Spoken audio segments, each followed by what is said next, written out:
इसमें कोई दो राय नहीं है कि चीन के अक्खड़पन को सबक तो सिखाया जाना चाहिए। ठीक है, चीन जो कर रहा है ना सिर्फ भारत के साथ बल्कि उनके कई नेबर्स के साथ, वह तो मत गुंडागर्दी है साफ साफ। लाइट्स कैमरा आज़ादी एक ऐसा शो है जो हस्तियों को ढूंढ रहा है। ये वो हस्तियां हैं जिनने हमेशा समाज को चुनौती दी है। ये वो लोग हैं जो हमेशा निडर, आत्मविश्वासी और अग्रिम रहे हैं। भले ही जनता ने कभी इन्हें सराहा ना हो, मगर इन्होंने हमेशा देश के लिए काम किया है। हम इनसे बात करके इनका नज़रिया समझना चाहते हैं, जानना चाहते हैं कि ये लोग समाज को कैसे देखते हैं, और ये सीखना चाहते हैं कि ज़िंदगी को बिना डरे कैसे जिया जाए। मेरा नाम है वंदित जैन और मैं इन कहानियों को आप तक लाने का बस एक माध्यम हूँ। Hi everyone, welcome to the Sino India series. ये 2 पार्ट सीरीज़ है जिसमें हमने पूरी तरह से इंडिया चाइना की रिलेशनशिप को डिकोड करा है। आज पहले एपिसोड में आई स्पीक विद प्रणय कोटेसने। ये एपिसोड स्पेशल इसलिए है क्योंकि प्रणय भी मेरी तरह इंदौर से हैं और प्रणय का इंदौरी रिलेशन मुझे एपिसोड के रिकॉर्डिंग डे पे पता चला था। Pranay is one of the emerging young thinkers of India and he is the head of research at Takshashila Institution, which in my opinion is one of the best institution in policy making in India. और मेरी तरह इनके roots भी software industry से है। अच्छा लगता है देख के कि हमारे इंदौर के लोग इतने अच्छे मुकाम पे पहुँचे हैं और इतना बढ़िया काम कर रहे हैं। Pranay is extremely well read and very humble and polite in his approach. ये आपको एपिसोड में भी रिफ्लेक्ट होगा। I was following his lead in the whole episode. I reached him through email and he was very quick to respond. ये episode हमने 14 जून को record करा था जब इंडिया चाइना सिचुएशन LAC पे डेवलप हो रही थी। Well, without further adieu, let's go and speak with Pranay. This episode is brought to you by Miva Naturals. Miva is a homemade brand dedicated to your personal care experience. Miva make products with dedication, love, and with a touch of nature. They do not use any chemicals or harmful substances in their products to ensure that you get the best feeling, which is long lasting. Miva makes products which are colorful and are fun to use, and it aims to be your best experience in the whole day. If you'd like to order your first Miva product, please go to Instagram and type Miva_naturals and tell them that you are a listener of Lights Camera Azadi and get an instant 10% off. So 3, 2, 1। आत्मनिर्भर प्रणय कोटेसने, आपका lights camera आज़ादी में बहुत बहुत स्वागत है। हाँ, शुक्रिया। वैसे मैं आत्मनिर्भर तो नहीं हूँ, पर आत्मविश्वास है थोड़ा बहुत। प्रणय, मुझे ये चीज़ मेंशन करनी बहुत ज़रूरी है कि आपका पॉडकास्ट पुलियाबाजी का मेरे पे बहुत बड़ा इम्पैक्ट रहा है, और इस पॉडकास्ट को शुरू करने में मैंने बहुत बार आपसे, सौरभ से और आपके पूरे शो से बहुत सारी इंस्पिरेशन ड्रॉ करी है। बहुत बार ऐसा हुआ कि मैंने बहुत सारे एपिसोड जब मैं बनाता था तो मैं सोचता था कि पुलियाबाजी का फ्लो क्या रहता है, वो किस तरीके के सवाल करता है। इनफैक्ट जो काफी बार मैंने अपनी रिसर्च के लिए आपके एपिसोड्स यूज करे, तो ये मेरे लिए एक थोड़ा फैन बॉय मोमेंट टाइप भी है कि मैं आपके साथ बैठ के आज एक पॉडकास्ट रिकॉर्ड कर रहा हूँ। नहीं वंदित, वैसे तो मैं आपको कॉन्ग्रेचुलेट करना चाहता हूँ आपकी इस पहल के लिए। और पुलियाबाजी शुरू करने का हमारा भी उद्देश्य यही था कि इस तरह की बातचीत और हो, और बढ़े, और भी पुलियाबाजी हो, तो हिंदी बोलने वालों तक थोड़ी सेंसिबल बातें पहुंचे। तो मैं तो शुक्रगुजार हूँ आपका इस पॉडकास्ट शुरू करने के लिए, और आशा करता हूँ कि आप 1000 एपिसोड पहुंचे जल्द से जल्द। Thank you Pranay. बिफोर हम ना, इसके पहले कि हम आज के मुद्दे पे जाए, मुझे एक बार जाननी बहुत जरूरी थी कि आप एकदम एक, you appear from your LinkedIn profile at least like a very hardcore engineer. मतलब आप वहाँ टेक्सास इंस्ट्रूमेंट में थे, आप NIT में थे, वहां से आप पब्लिक पॉलिसी में पहुंच गए। ये सफर के बारे में थोड़ा सा बताएंगे?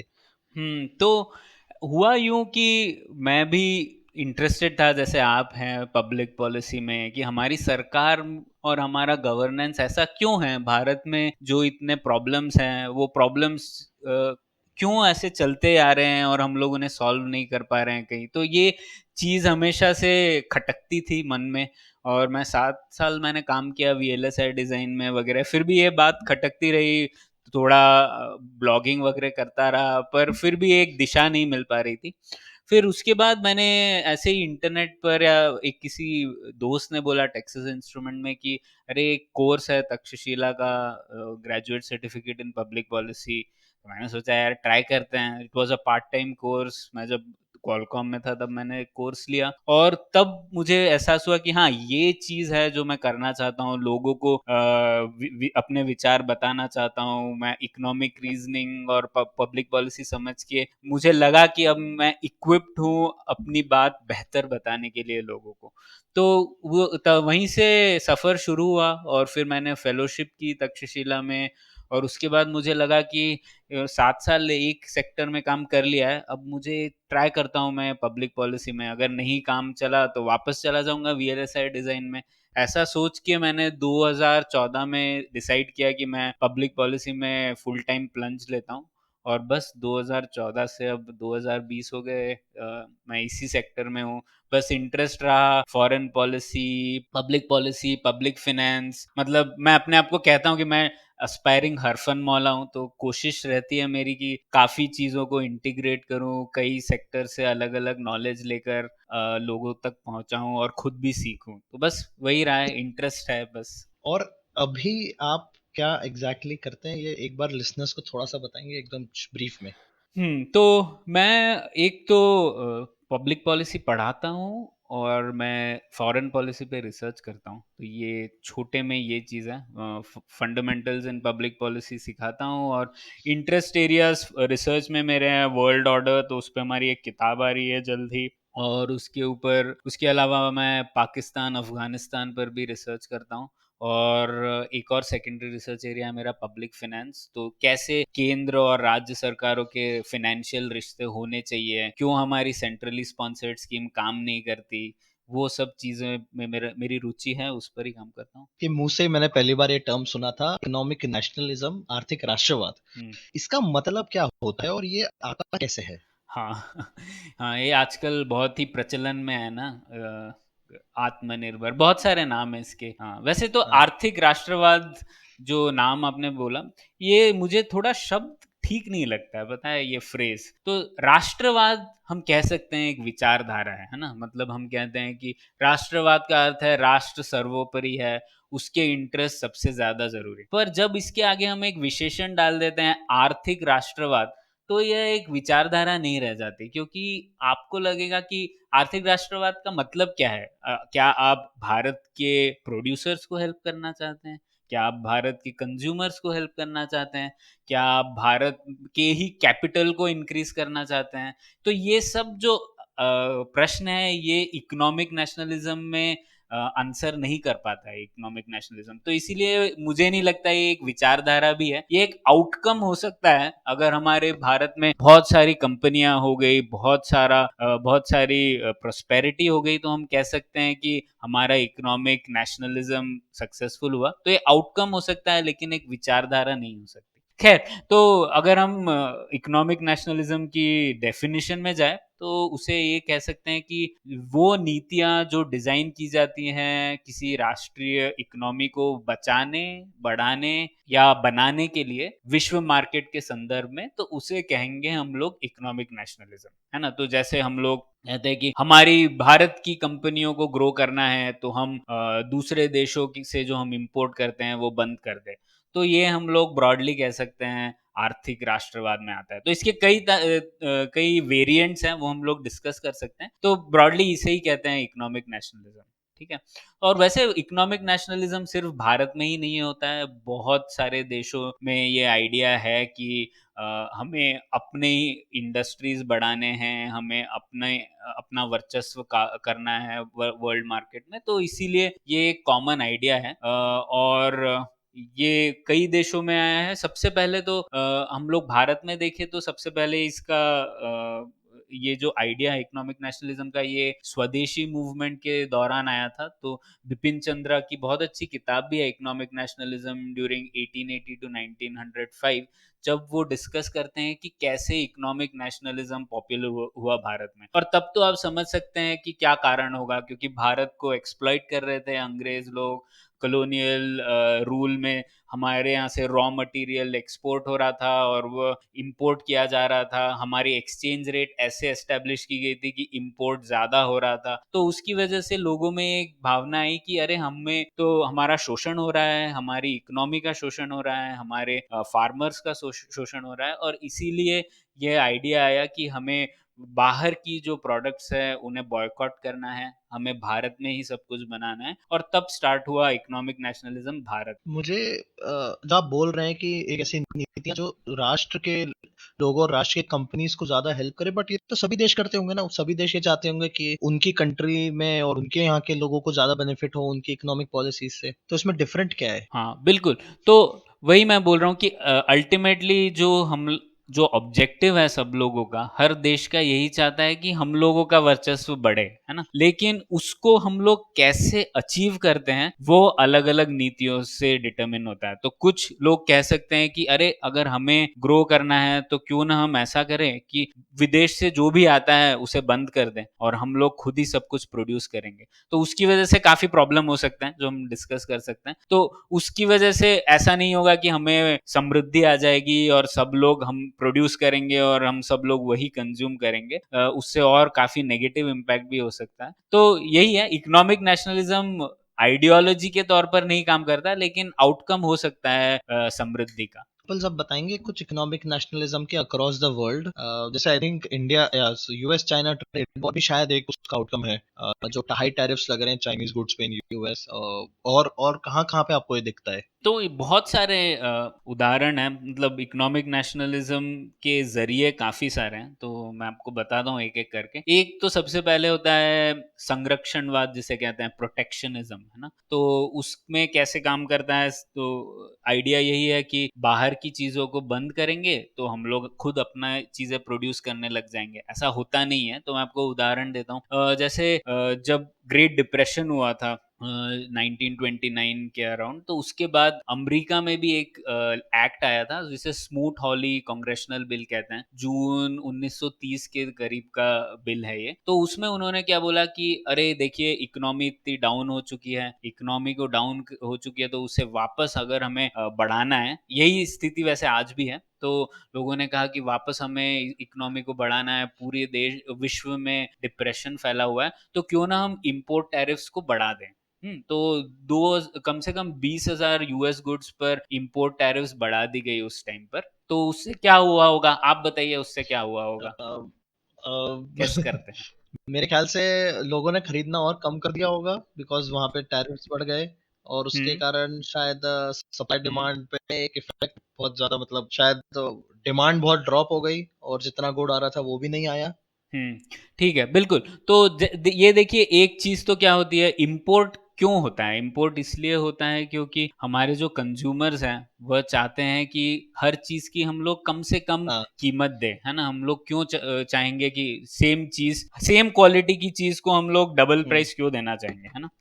तो कोई अगर हमें बाहर से चीज़ सस्ते में दे रहा है, तो हम वो खरीदेंगे। तो जब इम्पोर्ट टैरिफ्स बढ़े, तो उसकी वजह से कंजम्पशन घट गया, क्योंकि लोग जो बाहर से चीज़ें आ रही थी सस्ते में, वो खरीद नहीं पाए। तो इसकी वजह से जो ग्रॉस नेशनल प्रोडक्ट था अमेरिका का, वो 1929 में 103 बिलियन डॉलर था, वो 1933 तक 56 बिलियन डॉलर हो हम्म। गया बस। ठीक है? तो एक तो ये नतीजा हुआ, और दूसरा ये भी है कि ये जो टैरिफ्स थे, लोगों ने कहा कि हम लोग इस वजह से क्या करेंगे, इंपोर्ट टैरिफ्स लगा देंगे, तो उसकी वजह से हमारे अमेरिका के जॉब्स बच जाएंगे।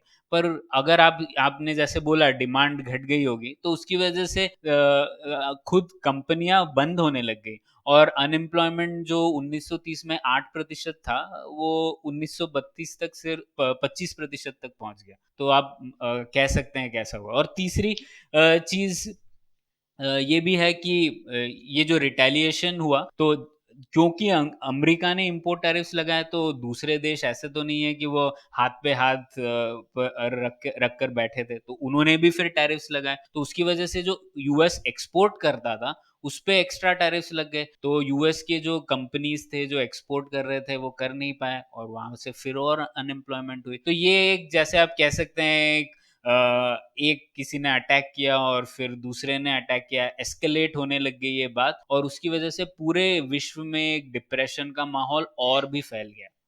तो ये एक उदाहरण। एग्जैक्टली तो सेम हम्म। चीज मुझे लग रहा है exactly US China trade war में चल रही है। तो और इसका हम्म। हाँ। बिल्कुल, तो ये स्मोट हॉली का जो कांग्रेशनल बिल है इसके बारे में तब भी मतलब ये जो अब आजकल प्रचलन चलता है ना, बहुत सारे लोग लेटर लिखते हैं, 100 इकोनॉमिस्ट या 100 चार्टर्ड अकाउंटेंट लेटर लिखते हैं प्रेसिडेंट को या प्राइम मिनिस्टर को। वैसे तब भी हुआ था ये, जब स्मूथ हॉली कांग्रेशनल बिल आया था तो 100 इकोनॉमिस्ट अमेरिका के लोगों ने लेटर लिखा था प्रेसिडेंट को कि ये मत कीजिए, ये करने से हमें नुकसान होगा। लेकिन ठीक है, ये इकोनॉमिक नेशनलिज्म जब एक विचारधारा के तौर पर आप लेने लग जाते हैं तो लोग इकोनॉमिक रीजनिंग भूल जाते हैं और उसकी वजह से नुकसान हुआ बहुत। और यूएस चाइना ट्रेड वॉर में जैसा आपने कहा ठीक वैसे ही हो रहा है। आप अगर देखेंगे यूएस ने टैरिफ्स बढ़ा दिए और ये टैरिफ्स का सीधा सीधा जो असर है, काफी पेपर्स भी आए हैं इसके ऊपर, वो यूएस के ही कंज्यूमर्स को पहुंच रहा है। क्योंकि मैंने जैसे कहा, अगर इंपोर्ट टैरिफ्स आप बढ़ा देंगे तो मुझे जो चीज सस्ते में मिल रही थी पहले वो नहीं मिल रही और मैं फिर वो खरीदूंगा नहीं। वो खरीदूंगा नहीं तो फिर मेरे भी समृद्धि नहीं होगी और उससे मैं भी कुछ आगे नहीं कर पाऊंगा। तो ये सब चीज़ें हो रही हैं और यूएस के टैरिफ्स का बहुत बहुत असर पड़ रहा है यूएस कंज्यूमर्स पे और यूएस कंपनियों पे भी, क्योंकि मैंने जैसे बोला रिटेलिएशन हो रहा है। अब यूएस बोल रहा है कि हम लोग चाइना के कुछ गुड्स पे, स्टील पे टैरिफ लगाएंगे, तो चाइना बोलता है ठीक है, हम आपके चिकन या हम आपके पोर्क जो लेते हैं हम या चिकन फीड उस पर टैरिफ लगाएंगे। तो जो फार्मर्स एक्सपोर्ट करते थे चाइना में यूएस के, वो नहीं कर पा रहे हैं। तो यही चीज हो रही है यहाँ पर भी। Without getting into too much detail, Pranay, मेरा एक दिमाग में बात आ रही थी कि ये चीज सुनने में बहुत स्ट्रेट फॉरवर्ड और सिंपल लग, बट फिर भी विश्व की सरकारें इनको करती हैं और मतलब एंड उसका फॉल आउट भी शायद उनको दिखता होगा, उनके नंबर्स में, जीडीपी फिगर्स में दिखता होगा, दूसरे फिगर्स में भी दिखता होगा, बट फिर भी वो चलता रहता है। मतलब ये क्या, is this a reactionary, is this because कि शायद डेमोक्रेसी का एक फ्लॉ है कि यार जो लोगों को पसंद आता है सुनने में वो हम कर रहे हैं, भले ही उनके इंटरेस्ट में ना हो? नहीं, ये शायद डेमोक्रेसी की बात नहीं है, क्योंकि ऑटोक्रेसीज भी करते हैं ये चीज़। ये वही बात है वंदित, जैसे मैंने कहा ना, हमें गोल तो सबको यही चाहिए कि इकोनॉमिक नेशनलिज्म हो, हम लोगों की भी कंपनियां बढ़े, बट ये इतना स्पष्ट नहीं है लोगों के लिए कि हम लोग उस मुकाम पर पहुंचे कैसे। उस मुकाम पर पहुंचने के लिए एक जरिया है, देखिए, कि हम लोग सब समृद्ध हो जाएं, इंपोर्ट करें, एक्सपोर्ट करें, जो भी हो। और अगर हम लोग समृद्ध हो जाएं तो सबकी आत्मनिर्भरता तो बढ़ेगी। जो समृद्ध होता है वो तो आत्मनिर्भर ही होता है। आपको जो चाहिए वो आप खरीद सकते हैं ना। शायद आप खुद प्रोड्यूस नहीं करते हो पर आप खरीद सकते हैं, तो उस मायने में आप आत्मनिर्भर हो गए। पर कुछ लोगों को लगता है और कई गवर्नमेंट्स को भी लगता है कि नहीं, ये चीज ठीक नहीं है। हमारी इंडस्ट्री को हम लोग संरक्षण करेंगे, उन्हें बढ़ावा देंगे, उन दूसरी कंपनीज को रोकेंगे, तभी हमारी इंडस्ट्रीज बढ़ पाएंगे। ये जो विचार है ये बहुत कॉमन है, आज भी कॉमन है। तो उसकी वजह से एक बात होती है। दूसरा कारण ये भी है कि जैसे यूएस चाइना के जो संदर्भ में है, वो ये हो गया कि यूएस चाइना को अब एक फंडामेंटल एनिमी की तौर में देख रहा है ना। तो एनिमी की तौर पे देख रहा है तो फिर ये सब इकोनॉमिक रीजनिंग मैंने जो आपको बोला, ये सब चीजें लोग भूल जाते हैं। उनका उद्देश्य ये नहीं है कि हम लोगों को नुकसान होगा, शायद उन्हें पता है, पर उनका उद्देश्य ये है कि चीन को नुकसान ज्यादा पहुंचे हमसे, और इसीलिए वो ये चीज कर रहे हैं। तो अमेरिका शायद कर सकता है, 64,000 पर कैपिटा डॉलर इनकम है, पर भारत कर सकता है क्या, ये हमें थोड़ा सोचना चाहिए। अच्छा, मैंने ये वाला economic nationalism as a philosophy और एक आइडिया मैंने सबसे पहले देखा था ये भारत में कुछ 2016 में या 17 में, जिसमें एकदम से एक वेव उठी थी कि वो एंटी चाइना वेव, और वो दिवाली के टाइम उठी थी और लोगों ने कहा कि हम दिवाली पे जो एलईडी लाइट्स होती है चाइना की वो हम लेना बंद कर देंगे, हम सिर्फ देसी लाइट्स लेंगे और ये सब बंद कर देंगे। फिर अभी जो रिसेंटली जो एक चल रहा है, जिसका जो हमारा आज का मुद्दा भी है, इसके पहले in the recent history, in the last 10-20 years, क्या आपने इकोनॉमिक नेशनलिज्म देखा है इंडिया में, या हम स्लोली उसको भूलने लग गए थे और अभी ये वापस आया है? एक्चुअली वंदित, पूरे विश्व का एक्सपीरियंस ये रहा है कि जब भी इकोनॉमी की हालत बुरी रहती है तब तब ये इकोनॉमिक नेशनलिज्म का मुद्दा उठता है। तो जैसे मैंने बोला, डिप्रेशन हुआ तब ये पॉपुलर हो गया था। उसके बाद वर्ल्ड वॉर 2 के बाद ये पॉपुलर हो गया, क्योंकि तब भी लोगों की हालत बुरी थी। फिर जब ये 2008 क्राइसिस आया, फाइनेंशियल क्राइसिस, तब भी लोगों को लगा कि अरे अभी देखिए इकोनॉमी की हालत बुरी है, तो इकोनॉमी को बचाने का एक ही ज़रिया है कि हम लोग इम्पोर्ट्स रोक दें और फिर उससे हमारी कंपनीज़ को बढ़ावा मिल जाएगा। और फिर तो 2008 में हुआ, भारत में भी इसके कई वेरिएंट्स आए हैं। मैंने अब स्वदेशी मूवमेंट तो बोला ही, उसके बाद हमारे पूरे इंडिपेंडेंस के बाद हम लोगों को संरक्षणवाद काफ़ी हावी रहा हमारी इकोनॉमिक पॉलिसी में 1947 से लेकर तो 1991 तक। और तब भी हम लोगों ने कई पॉलिसीज़ थी, मैं आप डिस्कस भी कर सकते हैं किस टाइप की पॉलिसीज़ पर वो थी। उसके बाद भारत में हाँ, ये मेक इन इंडिया भी कह सकते हैं आप, एक तरह का वही आइडिया है। और फिर अब हम देख रहे हैं कि ये चाइना के विरुद्ध आ गए। तो जब भी इकोनॉमी डाउन हो, मैं ये दावा कर सकता हूँ कि कोई ना कोई इकोनॉमिक नेशनलिज्म ज़रूर उठाएगा। बट प्रणेश, ये कहना कि अच्छा चलो हम एक फ्री ट्रेड करते हैं, क्या आप या आप उस आइडिया पे विश्वास रखते हैं कि यार हमारा फ्री ट्रेड ना हो, मतलब not exactly free free trade but बहुत एक रिलैक्स्ड मूवमेंट ऑफ गुड्स हो, लिमिटेड टैरिफ्स हो, कोई भी कंपनी कहीं पे भी निवेश कर सके, कहाँ पे आप कहीं पे बना के कहीं पे भी सामान बेच सके, क्या आप उस विचारधारा में विश्वास रखते हैं, मतलब या उस तरीके से आप इकोनॉमी को देखते हैं? बिल्कुल, हाँ, वो बहुत ज़रूरी है वंदित। और मैं आपको थियरी नहीं दूँगा, पर मैं आपको सिर्फ़ मैं उदाहरण दूँगा। जैसे आप देख लीजिए साउथ कोरिया की सक्सेस या फिर चाइना की सक्सेस, ये सब चीज़ों में इन्होंने पहले यही रखा कि दूसरे देशों से उन्होंने काफ़ी कैपिटल रेज़ किया, उन्होंने दूसरे विदेशों की कंपनी को इनवाइट किया, उनके कंट्री में एस्टैब्लिश करने के लिए बेस। और जब विदेशी कंपनियां बनी वहां पे, तो उससे फिर उन्होंने लोकल एक्सपर्टीज भी बढ़ी, वो लोगों ने भी, जो कंपनीज उनको सप्लाई करती थी उनकी भी कैपेबिलिटी बढ़ी, और उसके बाद वह खुद इतने आत्मनिर्भर हो गए कि खुद की कंपनियां अब एक्सपोर्ट करती हैं। तो और भारत में भी उसका उदाहरण है। ये सब चीजें जो free movement of labour capital, ये बहुत ज़रूरी है भारत के विकास के लिए। और खासकर अब हम अभी जहाँ हम हैं, $2000 पर कैपिटा हमारी इनकम है, तो हमें बहुत ज़रूरी है कि फ्री मूवमेंट ऑफ लेबर और कैपिटल हो। अब देखिए भारत का सबसे बड़ा फॉरेन एक्सचेंज का एक जरिया है रेमिटेंस। वो रेमिटेंस क्यों है? क्योंकि हमारे भारत के लोग बाहर जाके काम कर पा रहे हैं। अगर हम लोग एक क्लोज्ड इकोनॉमी हो जाएंगे, तो हमारे भारत के लोग बाहर नहीं जा पाएंगे, और फिर उसकी वजह से भारत के लोगों को पैसे भी नहीं मिल पाएंगे। दूसरी फिर चीज हो गई सॉफ्टवेयर। सॉफ्टवेयर हम लोग कहते हैं कि भारत ने काफी दबदबा बनाया है इसमें। इसमें भी बहुत जरूरी है कि फ्री मूवमेंट ऑफ कैपिटल हो, फ्री मूवमेंट ऑफ लेबर हो, भारत के लोग ऑन साइट जाके वहां पर कुछ काम कर पाए, और फिर उस वो कंपनियां भारत के लोगों को हायर कर पाए। तो ऐसे सब जरूरी है कि लेबर और कैपिटल का फ्री मूवमेंट हो, गुड सर्विसेज का हो।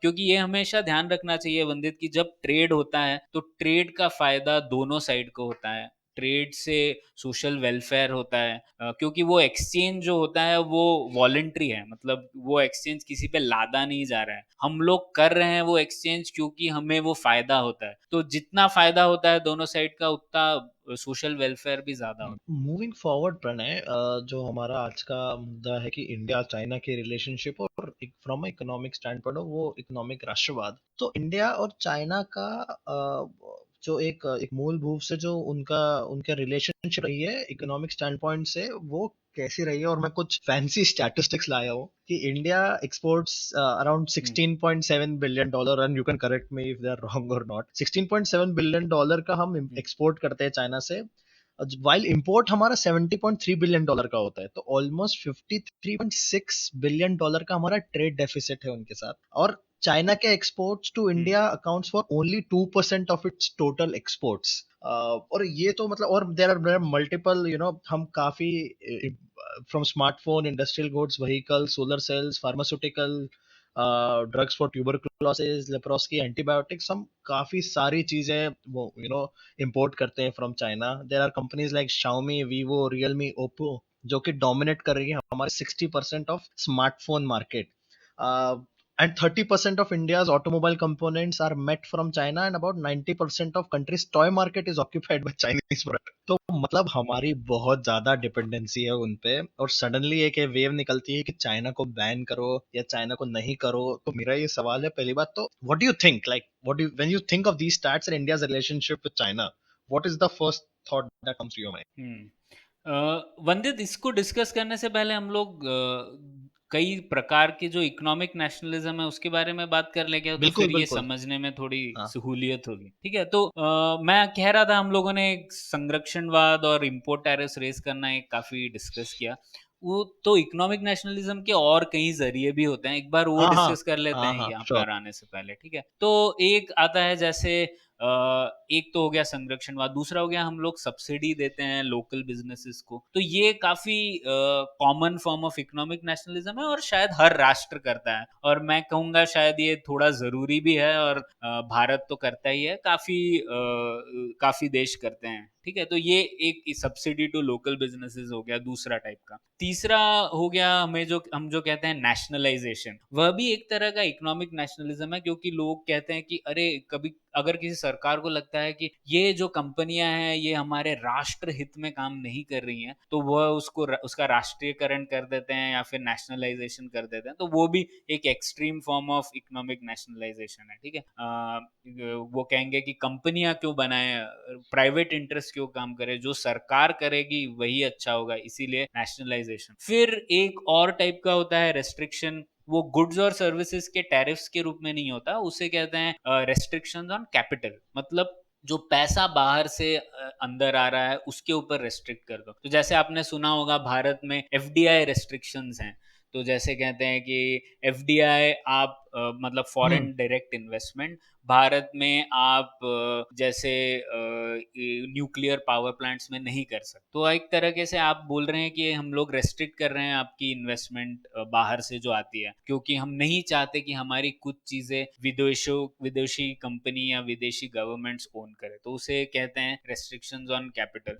उसका भी बहुत एक इंटरेस्टिंग वाक्य जो हुआ है वो चाइना के रूप में है, वो हम लोग चाहिए तो डिस्कस कर सकते हैं क्यों हम लोग एफडीआई रेस्ट्रिक्ट करना चाहते हैं चाइना से। पर ठीक है, वो एक रेस्ट्रिक्शन ऑन कैपिटल होता है। फिर एक होता है रिडक्शन और फॉरेन स्टाफ के रिमूवल की बात। तो जैसे हम लोग कहें कि बैंगलोर की कंपनी क्यों फॉरेन स्टाफ को हायर कर सकती है, निकालो सबको, तो ये हम लोगों का पैसा लूट रहे हैं, तो वो भी हो जाता है कि इकोनॉमिक नेशनलिज्म। फिर एक और तरीका होता है करेंसी रेट फिक्सिंग। ये पहले बहुत चलता था वंदित।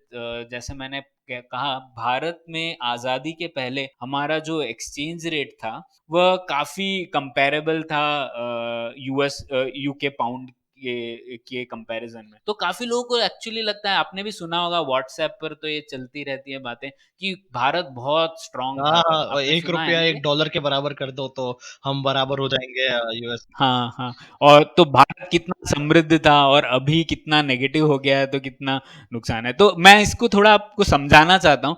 एक्चुअली वो टाइप की पॉलिसीज़ बहुत हानिकारक थी हमारे लिए।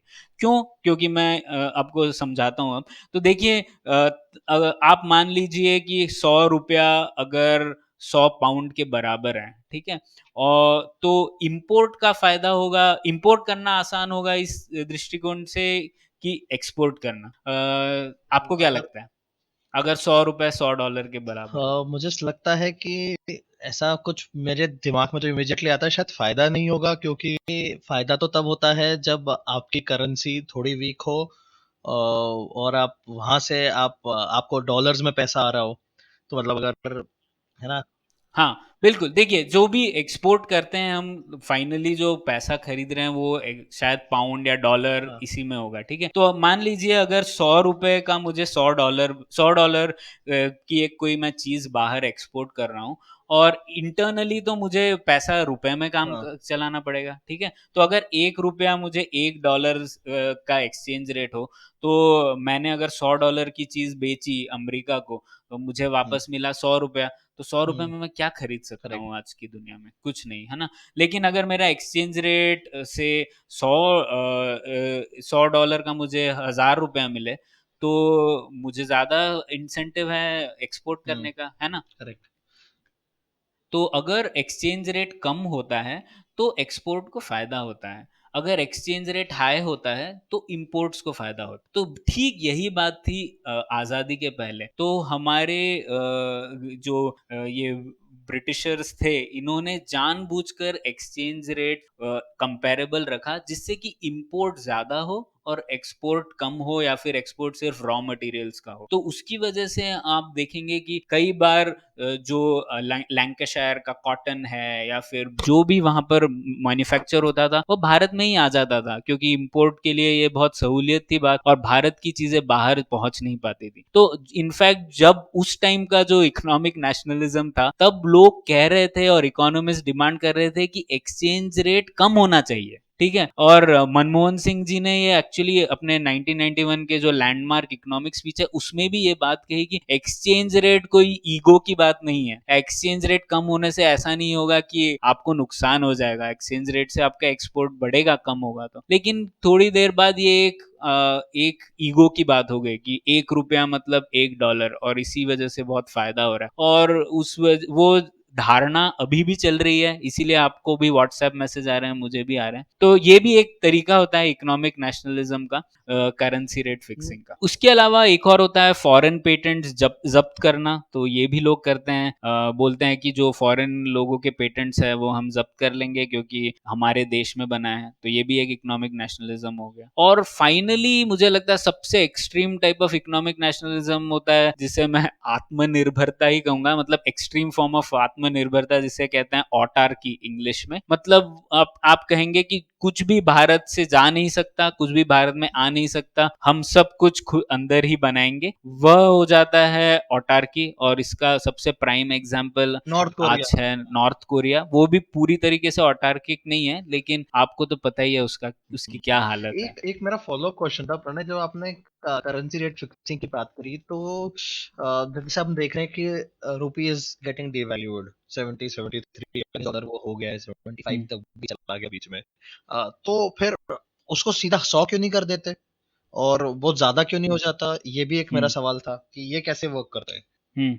नहीं, अभी कैसे होता है, जो करेंसी का जो वैल्यू है वह सप्लाई डिमांड से फिक्स होता है इंटरनेशनल मार्केट में। पहले हम लोग फिक्स करते थे, जैसे मैंने आपने कहा कि गवर्नमेंट डिसाइड करती थी कि इतना इस करेंसी से पेग होना चाहिए कि नहीं। तो हम लोग उससे हम लोग दूर आ चुके हैं, और हम लोग अब सिर्फ ये कह रहे हैं कि जो मार्केट डिटरमिन करता है वह ठीक है। और ये अच्छी बात है। मुझे लगता है कि भारत का हाँ एक्सचेंज रेट और भी घटेगा, वो ठीक है। मतलब उसकी वजह से हमें, जैसे मनमोहन सिंह जी ने कहा भी था तब, कि एक्सचेंज रेट से हमें एकदम फिक्सेट नहीं होना चाहिए कि ये नंबर होना चाहिए या वो नंबर होना चाहिए। अब देखिए जापान का येन और भारत के, जापान के कितने हजारों येन मिल के बनते हैं कुछ डॉलर, पर फिर भी जापान तो समृद्ध है ना। तो वो सिर्फ एक नंबर है, उस नंबर को इतना ध्यान नहीं देना चाहिए। मार्केट जैसे डिटरमिन करता है वह करे। अगर भारत के रुपए की डिमांड पूरे विश्व में बढ़ेगी तो अपने अपने आप वो एक्सचेंज रेट बेहतर हो जाएगा, मतलब एक्सचेंज रेट बढ़ जाएगा। तो वो एक नंबर है बस, इट जस्ट डिटरमिन्स हमारे करेंसी की डिमांड कितनी है इंटरनेशनल मार्केट में। उससे उसकी वजह से हमारे डोमेस्टिक इकोनॉमी पर बहुत ज्यादा मतलब असर पड़ रहा है, और इसीलिए हमें उसे मैनिपुलेट करना है। उस विचार से हमें बाहर आना तो जब चाहिए। जब आप कहते हैं कि करेंसी का डिमांड बढ़ेगी तो इसका मतलब ये है कि भारत के गुड्स की डिमांड बढ़ेगी, या what exactly does it mean? हाँ, तो भारत अगर बहुत इंटीग्रेटेड होगा ग्लोबल इकोनॉमी में, बहुत सारी कंपनी भारत में इन्वेस्ट करना चाहती हैं, बहुत सारी कंपनीज गुड्स और सर्विसेज एक्सचेंज करना चाहती है, तो ये सब चीजें बेहतर हो जाती है नंबर्स वाइज। ओके। और जब आप बातें कर रहे हैं इसमें से जिस टाइप के आपने इकोनॉमिक नेशनलिस्ट वो बताए, मतलब मेरे को लगता है ये सब तो हम कर ही रहे हैं। हमारा एफडीआई भी बहुत मतलब एकदम कंप्लीट फुल एफडीआई है नहीं, स्लोली स्लोली हम ओपन अप करते हैं। जैसे रिटेल में एफडीआई 49% है। बहुत सारे ऐसे की एरिया जहाँ पे हमने रिस्ट्रिक्ट करके रखा है फॉरेन मार्केट को, और अब तो वो सुनने में भी आ रहा है कि चाइनीज इन्वेस्टमेंट पे भी कहीं ना कहीं एक रोक लग रही है। तो आप जो बोल रहे हैं और भारत जिस दिशा में जा रहा है ये एकदम अपोजिट है। मतलब और मतलब हाँ, तो तो नहीं वंदित, वही मैं कह रहा हूँ कि इकोनॉमिक नेशनलिज्म तब से चला आ रहा है। हम लोग 1947 से इकोनॉमिक नेशनलिज्म कई किसी न किसी रूप में कर ही रहे हैं, और उसका नतीजा तो देख ही रहे हैं। अब एक्चुअली 1991 में हम लोगों ने रिवर्स की काफी सारी पॉलिसीज, और उसका फायदा हुआ हमें काफी सालों तक, और हम आप उसी फायदे की वजह से आज करेक्ट। ये पॉडकास्ट भी कर पा रहे हैं, अफोर्ड कर पा रहे हैं। लेकिन इकोनॉमिक नेशनलिज्म किसी न किसी फॉर्म में चलता ही रहा है, और उसका नतीजा देखना है। उसका एक मैं आपको इंटरेस्टिंग उदाहरण देता हूँ। जैसे जयराम रमेश जी ने एक किताब लिखी है 1991 रिफॉर्म्स के बारे में, तो उसमें उन्होंने एक बताया था, जैसे हम लोगों के यहाँ पे एक था स्मॉल सेक्टर रिजर्वेशन। आपको पता था, ये सुना था आपने, रिजर्वेशन फॉर नहीं, स्मॉल मुझे नहीं पता। सेक्टर्स नहीं। इंडस्ट्रीज। हाँ, तो उसमें क्या था, उसमें हम लोगों ने डिटरमिन किया कि अरे कुछ ऐसे प्रोडक्ट्स हैं जो सिर्फ हमारी छोटी छोटी कंपनियां बनाना चाहिए, ठीक है। तो हम लोगों ने रिजर्व कर दी, हम लोगों ने बोल दिया कि ना सिर्फ कोई विदेशी कंपनी ये नहीं बना सकती या भेज सकती, उसके लिए तो इम्पोर्ट टैरिफ्स बढ़ा ही दिए थे, पर भारत में भी बड़ी कंपनी नहीं बना सकती, सिर्फ छोटी छोटी कंपनीज बना सकती हैं, ठीक है।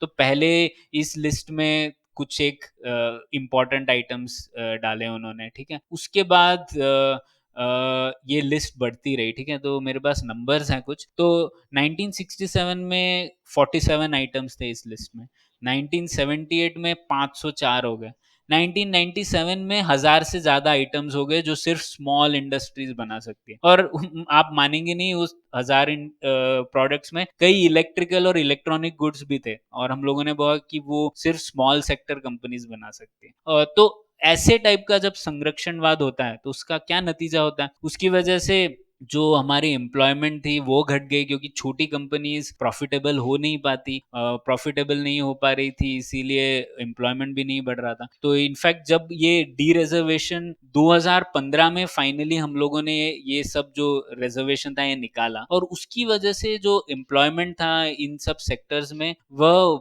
बहुत बढ़ गया, मतलब 50% एम्प्लॉयमेंट बढ़ गया इन सब जो रिजर्व सेक्टर्स थे उसमें। और इस पर काफी रिसर्च भी हुआ है, और लोगों ने कहा है कि जो छोटी कंपनीज एम्प्लॉयमेंट ग्रोथ नहीं देती, बल्कि यंग कंपनीज एम्प्लॉयमेंट ग्रोथ देती। तो हमें ऐसी पॉलिसीज बनानी चाहिए जिससे कि ज्यादा से ज्यादा कंपनीज एस्टेब्लिश कर पाए नए नए सेक्टर में, ना कि हम लोगों को ऐसी पॉलिसीज बनानी चाहिए जिससे कि हम एक छोटी चीजों को छोटा ही रखे, बौना ही रखे, और उसे प्रिजर्व करें, है ना। तो ये सब टाइप का इकोनॉमिक नेशनलिज्म तब से चल रहा है, और उसका नतीजा तो हमने देखा ही है। अच्छा, सरप्राइजिंग बात यह है कि किसी को इंडिया में मेरे को लगता नहीं कि आज के तारीख में कोई मेन स्ट्रीम पॉलिटिकल पार्टी है, इनफैक्ट स्मॉल पॉलिटिकल पार्टी भी नहीं होगी जो जो इकोनॉमिकली, जो if I am not wrong, ये इकोनॉमिक राइट है जो हम बात कर रहे हैं। अब हमारा वो ट्रेडिशनल सेमी सोशलिस्ट स्टैंड ही रहा है सब पार्टीज का। और आई थिंक करंट जो हमारी गवर्नमेंट है वो भी एक थोड़ा सा इसको जो प्रोटेक्शनिस्ट, उसमें तो वो तो है ही। and I don't find this extreme form of free market approach in any political party, तो मुझे ज्यादा उम्मीद भी नहीं है वैसे। What do you think? हाँ हाँ, वही स्वतंत्र पार्टी थी एक, जिसने ये काफी चीजों को का एडवोकेसी किया। उसके बाद हाँ, ये कोई पार्टी नहीं आई है। पर मैं इतना ये नहीं कहूंगा कि आपको एक इकोनॉमिक राइट पार्टी चाहिए जो सिर्फ बोले मैं इकोनॉमिक राइट पे हूँ। देखिए, अब 1991 रिफॉर्म्स तो हुए ही ना, और 1991 के बाद भी हम लोगों ने काफी अच्छे रिफॉर्म्स किए हैं, जिस जिस जहां पर हम लोग ये नेशनलिज्म या इकोनॉमिक नेशनलिज्म से दूर होके हम लोगों ने ऐसी पॉलिसीज अडॉप्ट की हैं जिससे कि हम लोग और भारत समृद्ध हुआ है। तो मुझे नहीं लगता कि हम लोगों को डिसअपॉइंट होना चाहिए कि ठीक है हमारी कोई एक पार्टी नहीं है। अगर हम लोग हमारी एग्जिस्टिंग पार्टीज को ही ये सब बातें बता पाए, हमारी पार्टी समझ पाए, तो मुझे नहीं लगता कि क्यों ये पॉलिसीज नहीं इम्प्लीमेंट होंगी। और हमारे पास एग्जाम्पल है, 91 है, उसके बाद अभी रिसेंटली भी कुछ एक अच्छी पॉलिसीज आई हैं, जैसे insolvency and Correct, bankruptcy IBC। Code वगैरह। तो हमें सिर्फ ये देखना चाहिए कि हमें ऐसी पॉलिसीज करना है जिससे कि भारत में ग्रोथ हो, समृद्धि हो, ज्यादा से ज्यादा लोगों का योगक्षेम हो, है ना, मतलब पीस एंड प्रोस्पेरिटी हो। तो और ये सब जो मैं आपको कह रहा हूँ इससे एविडेंस है इन सब चीज़ों का कि इनसे फ़ायदा होता है, इनसे प्रॉस्पेरिटी होती है, तो इसीलिए हमें करना है और हमें भी अपने पॉलिटिकल पार्टीज़ को ये समझाना है, हमें अपने लोगों को समझाना है। मुझे तो लगता है पॉलिटिकल पार्टी सिर्फ रिप्रेजेंट कर रही है जो आम लोगों को जो फ़ील हो रहा है। आज भी हम लोग जब चीन के विरुद्ध बात कर रहे हैं इकोनॉमिक नेशनलिज्म की, तो काफ़ी लोगों को लगता है ये कि इससे हम लोगों को बहुत फ़ायदा होगा, तो इसीलिए सरकार भी वो कर रही है। तो हमें हम मुझे लगता है हम लोगों की फेलियर है कि हम लोग ये बता नहीं पा रहे हैं लोगों को कि क्या नतीजा होता है इन सब पॉलिसीज़ का। और अब भी वो एक वेव आ गई है मतलब, और मेरे को लगता है this is a very long lasting wave, ये बहुत लंबी रहने वाली है, ये एकदम जाने नहीं वाली है। जो एक एंटी चाइना वेव आई है, क्योंकि कोरोना वायरस का इम्पैक्ट प्लस चीन की रिजीम का जो एक एग्जिस्टिंग एक मैं कहूँगा स्टीरियोटाइप बोल दीजिए, एक जनरल एक जो परसेप्शन है ग्लोबल में, वो एक राइजिंग इकोनॉमी तो रहा ही है, नंबर टू दो पे आ गया है, वन पे भी आने ही वाला है या कहीं कहीं एरियाज में आ चुका है, तो लोग वैसे ही उनको पसंद नहीं करते बहुत ज्यादा। और फिर ऊपर से जब कोई एक सरकार आती है और वो कहती है कि हम चीन को रोकेंगे, और तो वो बहुत रेजोनेट करता है पब्लिक के साथ। और अभी भी वो हुँ। हो रहा है, और जैसे मैंने कुछ स्टैट्स थोड़े पहले बताए थे, तो व्हाट डू यू थिंक, मतलब इन जनरल मोटा मोटा ये जो चल रहा है अभी भारत में, before we get into details, ऐसा लगता तो नहीं इसका कुछ फायदा है ब्रॉडर तौर पे, और स्पेशली विद चाइना जो कि आप जिस पे आपकी डिपेंडेंसी बहुत ज्यादा है, तो क्या हुँ। लगता है आपको? हाँ, नहीं ठीक है, चीन पर आते हैं अब। तो सबसे पहले तो इसमें कोई दो राय नहीं है कि चीन के अक्खड़पन को सबक तो सिखाया जाना चाहिए, ठीक है? चीन जो कर रहा है ना सिर्फ भारत के साथ बल्कि उनके कई नेबर्स के साथ, वह तो मतलब गुंडागर्दी है साफ-साफ और उसको सबक सिखाना ज़रूरी है। और जो अमेरिका यूएस यूएस के लोगों का शायद नुकसान हो रहा है, लेकिन जो यूएस चाइना के अगेंस्ट स्टेप्स ले रहा है उसमें हमें अपना फायदा देखना चाहिए, सीधी सीधी बात है। और ये भारत के लिए पॉजिटिव चीज़ है। इनफैक्ट भारत के लोग कई इंटरनेशनल फोरा में कई सालों से कह रहे हैं कि चीन काफ़ी ये सब गड़बड़ करते आ रहा है, लेकिन तब अमेरिका में ये माहौल नहीं था। लोग अमेरिका ने ही चीन को डब्ल्यूटीओ में एंट्री दी। अमेरिका अमेरिका ही जिम्मेदार था कि चीन आज जो बना है वो उसमें बहुत बड़ा हाथ अमेरिका का ही है। तो अब वो लोग जागरूक हुए हैं कि ठीक है अब तो चीन इतना बड़ा हो गया है कि यार अब मुझे ही नुकसान हो सकता है, ठीक है? तो पर भारत तो हमेशा से यही कहते आ रहा है और 1962 में भी चीन का जो अग्रेशन था उसकी वजह से क्या हुआ, डोकलाम में क्या हुआ, ये सब चीज भारत को पहले से पता है। चीन और पाकिस्तान के रिश्ते क्या रहे हैं वह भी भारत कई बार से कहता आ रहा है। तो मुझे ये मेरे मन में स्ट्रेटेजिक तौर पर चीन के लिए कोई भी सिंपैथी नहीं है और इंडियन नेशनल इंटरेस्ट में ये है कि हम लोग चीन को के ग्रोथ को कंट्रोल कर पाए, एटलीस्ट उनके जो अक्खड़पन को हम लोग रेजिस्ट कर पाए, ये जरूरी है। और चीन के नेबरहुड में सिर्फ भारत ही है जो भारत, जापान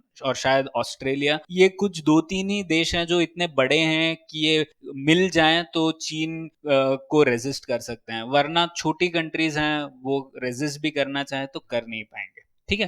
तो ये तो होगी स्ट्रेटेजिक तौर पे बात। अब आ जाते हैं इकोनॉमिक डोमेन में। इकोनॉमिक डोमेन में थोड़ी बात अलग है इसमें, क्योंकि अगर हम लोगों को चाहिए कि हमें समृद्धि आए, क्योंकि अगर भारत की इकोनॉमिक पावर ज्यादा होगी तो ही भारत एक पावर है, नहीं तो भारत कोई एक पावर नहीं है। तो हमें अगर इकोनॉमिक पावर बढ़ानी है और इस इकोनॉमिक पावर के लिए अगे हमें इन्वेस्टमेंट चाहिए, अगर वो इन्वेस्टमेंट चीन से आ रहा है तो आने दो, उसमें क्या फायदा है? उसमें हमें ये नहीं कहना चाहिए कि अरे चीन से आ रहा है तो हम लोग क्यों चीन से कुछ भी चीजें लें। वो तो इन्वेस्टर की लायबिलिटी है। इन्वेस्टर अगर हमें पैसे देना चाह रहा है किसी भारतीय कंपनी को तो बेशक दे, उससे हमारा ही फायदा हो रहा है ना, हमारा नुकसान थोड़ी ना हो रहा है। हाँ, हम लोग एफडीआई से ऑलरेडी रेस्ट्रिक्ट करते हैं। हम लोग कहते हैं कि चीन हमारे न्यूक्लियर पावर प्लांट में पैसे नहीं डाल सकता, वो ठीक है। बट अगर हम लोग कहें कि चीन हमारे एजुकेशनल स्टार्टअप में भी पैसा नहीं डाल रहे, तो उससे तो हम लोग अपने ही पैरों पे कुल्हाड़ी मार रहे हैं ना। क्योंकि मतलब अगर वो मान लीजिए $1 बिलियन देता है किसी बायजूस टाइप की कंपनी को, तो वो अगर रिस्ट्रिक्ट कर दोगे तो शायद वो $1 बिलियन और कहीं से आ नहीं पाएगा, और वो जो पावर मिलेगी उस कंपनी को जो बहुत सारे एजुकेशन की फील्ड में बहुत कुछ करने की, वो पावर नहीं बचेगी, जिससे आपका भी शायद नुकसान होगा, आपके जो पोटेंशियल स्टूडेंट्स है उसका भी नुकसान होगा, और आर्थिक तौर पे आपका एक एफडीआई $1 बिलियन से शायद कम हो जाएगा। ये करेक्ट है ना? हाँ। बिल्कुल, देखिए वंदित, अब हमारी हालत देखिए, अभी कोरोना वायरस के पहले भी हम लोग 5-6 क्वार्टर से तो हमारी इकोनॉमिक ग्रोथ लगातार नेगेटिव होते जा रही है ना? और प्राइवेट कैपिटल इन्वेस्टमेंट जो है वह 2011 से तकरीबन आधा हो चुका है, ठीक है? तो इतना तो इसका अर्थ क्या है कि कोरोना वायरस के बाद और उसके पहले से ही हमारे पास इतनी इन्वेस्टमेंट क्षमता नहीं है, ना ही सरकार के पास है, ना ही प्राइवेट सेक्टर के पास है। तो अगर हम चाहते हैं कि भारतीय कंपनीज ग्रो हो, भारतीय कंपनीज नई नई चीजें करें, तो कोई ना कोई तो उन्हें इन्वेस्ट करना है कि का स्रोत चाहिए ना इन्वेस्टमेंट का। तो वो इन्वेस्टमेंट कोई भी दे, उससे हमें तो दोनों हाथों से ले लेना चाहिए वो इन्वेस्टमेंट, ना कि हमें ये कहे कि यार तू मत दे, उससे हमें नुकसान हो जाएगा तो हम तुम्हें तेरा इन्वेस्टमेंट नहीं लेंगे। हमें जितना भी इन्वेस्टमेंट आए, और स्पेशली अगर इन्वेस्टमेंट इंफ्रास्ट्रक्चर जैसे आए में के तौर पे आए, क्योंकि देखिए इंफ्रास्ट्रक्चर वगैरह की जो प्रोजेक्ट्स रहते हैं वो 20-20 30-30 साल तक चलते हैं और उसके बाद रिटर्न्स आते हैं। तो अगर हमें चाहिए कि कोई लॉन्ग टर्म कैपिटल दे, तो वह भारतीय कंपनीज या भारत सरकार आज की डेट में देने की स्थिति में नहीं है। तो हमें चाहिए कि भारत के बाहर से दे, अमेरिका देना चाहे तो अमेरिका दे, जापान देना चाहे तो जापान दे, चीन देना चाहे तो चीन दे। तो इसी स्थिति से हमें सोचना है, और इसीलिए मुझे लगता है कि चीन से इन्वेस्टमेंट जरूरी है हमारे बट लिए। ये लोग इसको ऐसे देखते हैं, और ये बहुत मेन स्ट्रीम थॉट में बता रहा हूँ, कि चीन से इन्वेस्टमेंट आएगा तो चीन के निवेशक को, इन्वेस्टर को, उसको उसको ज्यादा फायदा हुआ। अब स्पेसिफिकली जब बॉर्डर डिस्प्यूट भी चल रहा है, और मतलब लाइव बॉर्डर डिस्प्यूट चल रहा है, तो मुझे लगता है कि से कोई रेगुलर तो मेन स्ट्रीम में पढ़ने कोई इतना इकोनॉमिस्ट रहता नहीं है, वो तो एक मेन स्ट्रीम सेंटिमेंट में वो जाके वर्क करता है, वो उसके हिसाब से अपना एक व्यू पॉइंट बनाता है। हम्म। जो मुझे जो मेरा कंफ्यूजन है ये है कि ये जो आइडिया लोगों का आता है कि कि अच्छा बॉर्डर डिस्प्यूट चल रहा है उसको साइड में रखो, बट अपना इकोनॉमी के टाइम पे उनको रिस्ट्रिक्ट हम्म। करो, उनकी एप्स को इंस्टॉल कर दो, उनके प्रोडक्ट्स को नहीं खरीदो, और प्रोबेबली उनके इन्वेस्टमेंट्स को रोक दो क्योंकि उनको नुकसान होगा। ये तो हम्म। बहुत ऑब्वियस सा नहीं है, मतलब एक आम आदमी की नजर से आप देखिए ना। हाँ, हाँ, नहीं तो वही है ना कि अगर हम लोग व्हाट्सएप या ट्विटर पे नीतियां बनाने लगे तो ऐसे ही होगा, ठीक है? लेकिन हर चीज का ट्रेड ऑफ होता है। इकोनॉमिक्स का पहला लेसन यही होता है कि कुछ पाने के लिए कुछ कॉम्प्रोमाइजेस करने पड़ते हैं, कुछ समझना पड़ता है, चीजें हमेशा ब्लैक एंड व्हाइट नहीं होती। तो इसमें भी अब देखिए, ठीक है, चीन के इन्वेस्टर्स का नुकसान होगा, पर उससे हमारा नुकसान कितना होगा वो भी तो देखिए, है ना? तो हमें क्या देखना है इस स्थिति में, आज की डेट में, कि हम लोग जल्द से जल्द कैसे ज्यादा से ज्यादा भारत के लोगों को पॉवर्टी से निकाल पाए, ज्यादा से ज्यादा लोगों को इतना आत्मनिर्भर बना पाए कि वो खुद की डिसीजन खुद ले पाए, राइट? हमें वो चीज है जो हमारा गोल होना चाहिए, हमारा उद्देश्य होना चाहिए। उस उद्देश्य को अगर आप सेंट्रल रखेंगे तो फिर ये सब चीजें क्लियर हो जाती है ना? कि अगर मुझे चाहिए कि मेरे भारतवासी जल्द से जल्द समृद्ध हो, तो इन्वेस्टमेंट तो कहीं से भी आए, ठीक है हमारे लिए। लेकिन अगर आप ये सोचने लग जाते हैं कि अरे आई डोंट केयर फॉर जो भारत के अभी गरीब हैं, या भारत के जो अभी लोग हैं, और हमें चीन के खिलाफ मुंह तोड़ जवाब इकोनॉमिक डोमेन में भी देना चाहते हैं, अगर हम लोग इस टाइप की विचारधारा में आ गए तो फिर ये काफी खराब नीतियां होगी। और शुक्र है कि जो हमारी सरकारें हैं वो इस टाइप की एटलीस्ट नहीं सोचती, एटलीस्ट जो हमारे ब्यूरोक्रेसी है वगैरह, इनमें थोड़ा बेटर अंडरस्टैंडिंग है, और ये सब जो ट्रेड ऑफ्स हैं उनको वो डेली तौर पर देखते हैं, समझते हैं, तो वो थोड़ा एटलीस्ट ये वे करते हैं ये सब ऑप्शंस को, ना कि जो ट्विटर पे या फिर व्हाट्सएप पर जो लोग कहते हैं उन्हें सीधा सीधा इम्प्लीमेंट नहीं करते। शुक्र मनाइए। मुझे वाकई में चीन को from economic stand point restrict करना है, तो ये कितना फीजिबल है, और ये कहाँ हम्म। कहाँ इसका इसका एक्चुअली में कितना इम्पैक्ट हो सकता है? कुछ आपके पास कुछ ऐसे डेटा से बता सकते हैं आप? तो चीन के ऊपर हम लोग ये डिस्कस करें क्या पहले, कि कैसे जो बैन कर रहे हैं वो गुड्स का, उससे क्या हाँ, नतीजा होगा और हमारे करेक्ट लिए और करेक्ट उनके लिए? Correct, I think you are right. हाँ। ठीक है, ठीक है। तो क्यों ना हम लोग पहले वो डिस्कस करते हैं, ठीक है। तो सबसे पहले तो हम लोग क्या कह रहे हैं, हम लोग कह रहे हैं कि चीन के जो गुड्स हैं उन्हें बैन कर दीजिए या इंपोर्ट ड्यूटी बढ़ा दीजिए। आपने भी वो सोनम हाँ, वांगचुक का तो आपने वीडियो उसका आने देखा ही वाला होगा, था। बहुत हाँ हाँ, पॉपुलर हो गया है वो। बहुत वायरल हुआ। हाँ, व्हाट्सएप पर बहुत बहुत लोगों ने शेयर किया, मेरे तो सब ग्रुप में आ गया, हाँ, फैमिली ग्रुप्स में। तो ठीक है, वो बहुत जो वो चीज कहते हैं वो लोगों को भी काफी पॉपुलर रही है, और समझने में तो लगता है कि ठीक है, ये तो सही कह रहे हैं, लेकिन इसको थोड़ा हम लोग डिटेल में समझते हैं, ठीक है। तो सबसे पहले हम लोग कोशिश करते हैं उद्देश्य समझने की, ठीक है, ये हर इस मोटिवेशन का, और फिर देखते हैं कि ये पॉलिसी से वो उद्देश्य पूरा हो पाएगा या नहीं। तो ठीक है, सबसे पहला उद्देश्य उस वीडियो में भी कहा है और लोग भी कहते हैं कि चीन को नुकसान पहुंचेगा। ओके, तो चीन के अगर हम लोग इंपोर्ट रोक देंगे, अगर हम फोन नहीं खरीदेंगे चीन का, तो चीन को तो बड़ा नुकसान होगा, तो उससे हमें खुश हो जाना चाहिए, है ना। तो हम लोग इसको थोड़ा और डिटेल में समझते हैं। अब भारत ने इंपोर्ट किया था, ये 2019 की बात है, करीबन $75 billion of goods from China, ठीक है, जो कि भारत के इंपोर्ट्स का 16% है ना, मतलब बड़ा हिस्सा है। लेकिन चीन के एक्सपोर्ट्स का सिर्फ 2 से 3%, 3% है। करेक्ट। ओके, दूस है ना। तो अब दूसरी तरफ देखते हैं, भारत जो एक्सपोर्ट करता है चीन में वह करीबन $18 बिलियन का है, जो कि भारत के एक्सपोर्ट का 5% है। लेकिन चीन के इंपोर्ट्स का सिर्फ 0.9% है, ठीक है। तो आप देख रहे हैं इसका मतलब क्या हुआ कि अगर आप इंपोर्ट्स रोक दे चीन से, तो चीन के एक्सपोर्ट का बहुत छोटा सा हिस्सा है वो, उससे शायद उनका हाँ 1% कम हो जाएगा, तो वो उनको कुछ नुकसान नहीं पहुंचने वाला है। लेकिन उससे हमको नुकसान होने वाला है, क्योंकि एक हमारे जो गुड्स हैं वही महंगे हो जाएंगे। आपको फोन अगर मिल रहा होगा, किसी एक इंसान को फोन मिल रहा होगा 10,000 रुपए में, वो अब 15,000 रुपए में मिलेगा, तो आपको नुकसान हुआ ना एक। और फोन शायद जरूरी भी है काफी लोगों के लिए, आज के इकोनॉमी में तो आरोग्य सेतु ऐप भी लोग बोल रहे हैं इंस्टॉल करो। आपके पास स्मार्टफोन नहीं होगा तो कहाँ से आप इंस्टॉल करेंगे? तो एक गरीब से गरीब लोग को भी आप बोल रहे हैं कि आप फोन खरीदो, और दूसरी तरफ आप अगर इंपोर्ट बढ़ा देंगे तो हमारे सब लोग अफोर्ड कैसे कर पाएंगे? तो एक ये हुआ, और दूसरा मैंने बोला कि चीन को तो नुकसान होगा ही नहीं, 3% है। दूसरा, अगर हम लोग उनको इंपोर्ट ड्यूटी लगाएंगे तो वो भी इंपोर्ट ड्यूटीज लगा देंगे भारत के गुड्स पे, तो जो भारत का एक्सपोर्ट है वह चीन में वो और कम हो जाएगा। तो हमारे जो एक्सपोर्ट है, जो हमारा चीन में काफी टेक्सटाइल एक्सपोर्ट होता है, हम लोगों के हैंडीक्राफ्ट एक्सपोर्ट होते हैं, उनको भी नुकसान है ना। तो ये उद्देश्य जो है कि चीन को नुकसान पहुंचेगा, वह तो उद्देश्य पूरा ही नहीं हो पाएगा इस पॉलिसी से, हम्म। ठीक है। और है ना, तो ठीक है। अब हाँ, तो ये एक उद्देश्य हो गया, तो मैंने आपको बताया कि चीन को नुकसान तो पहुंचने नहीं वाला इससे।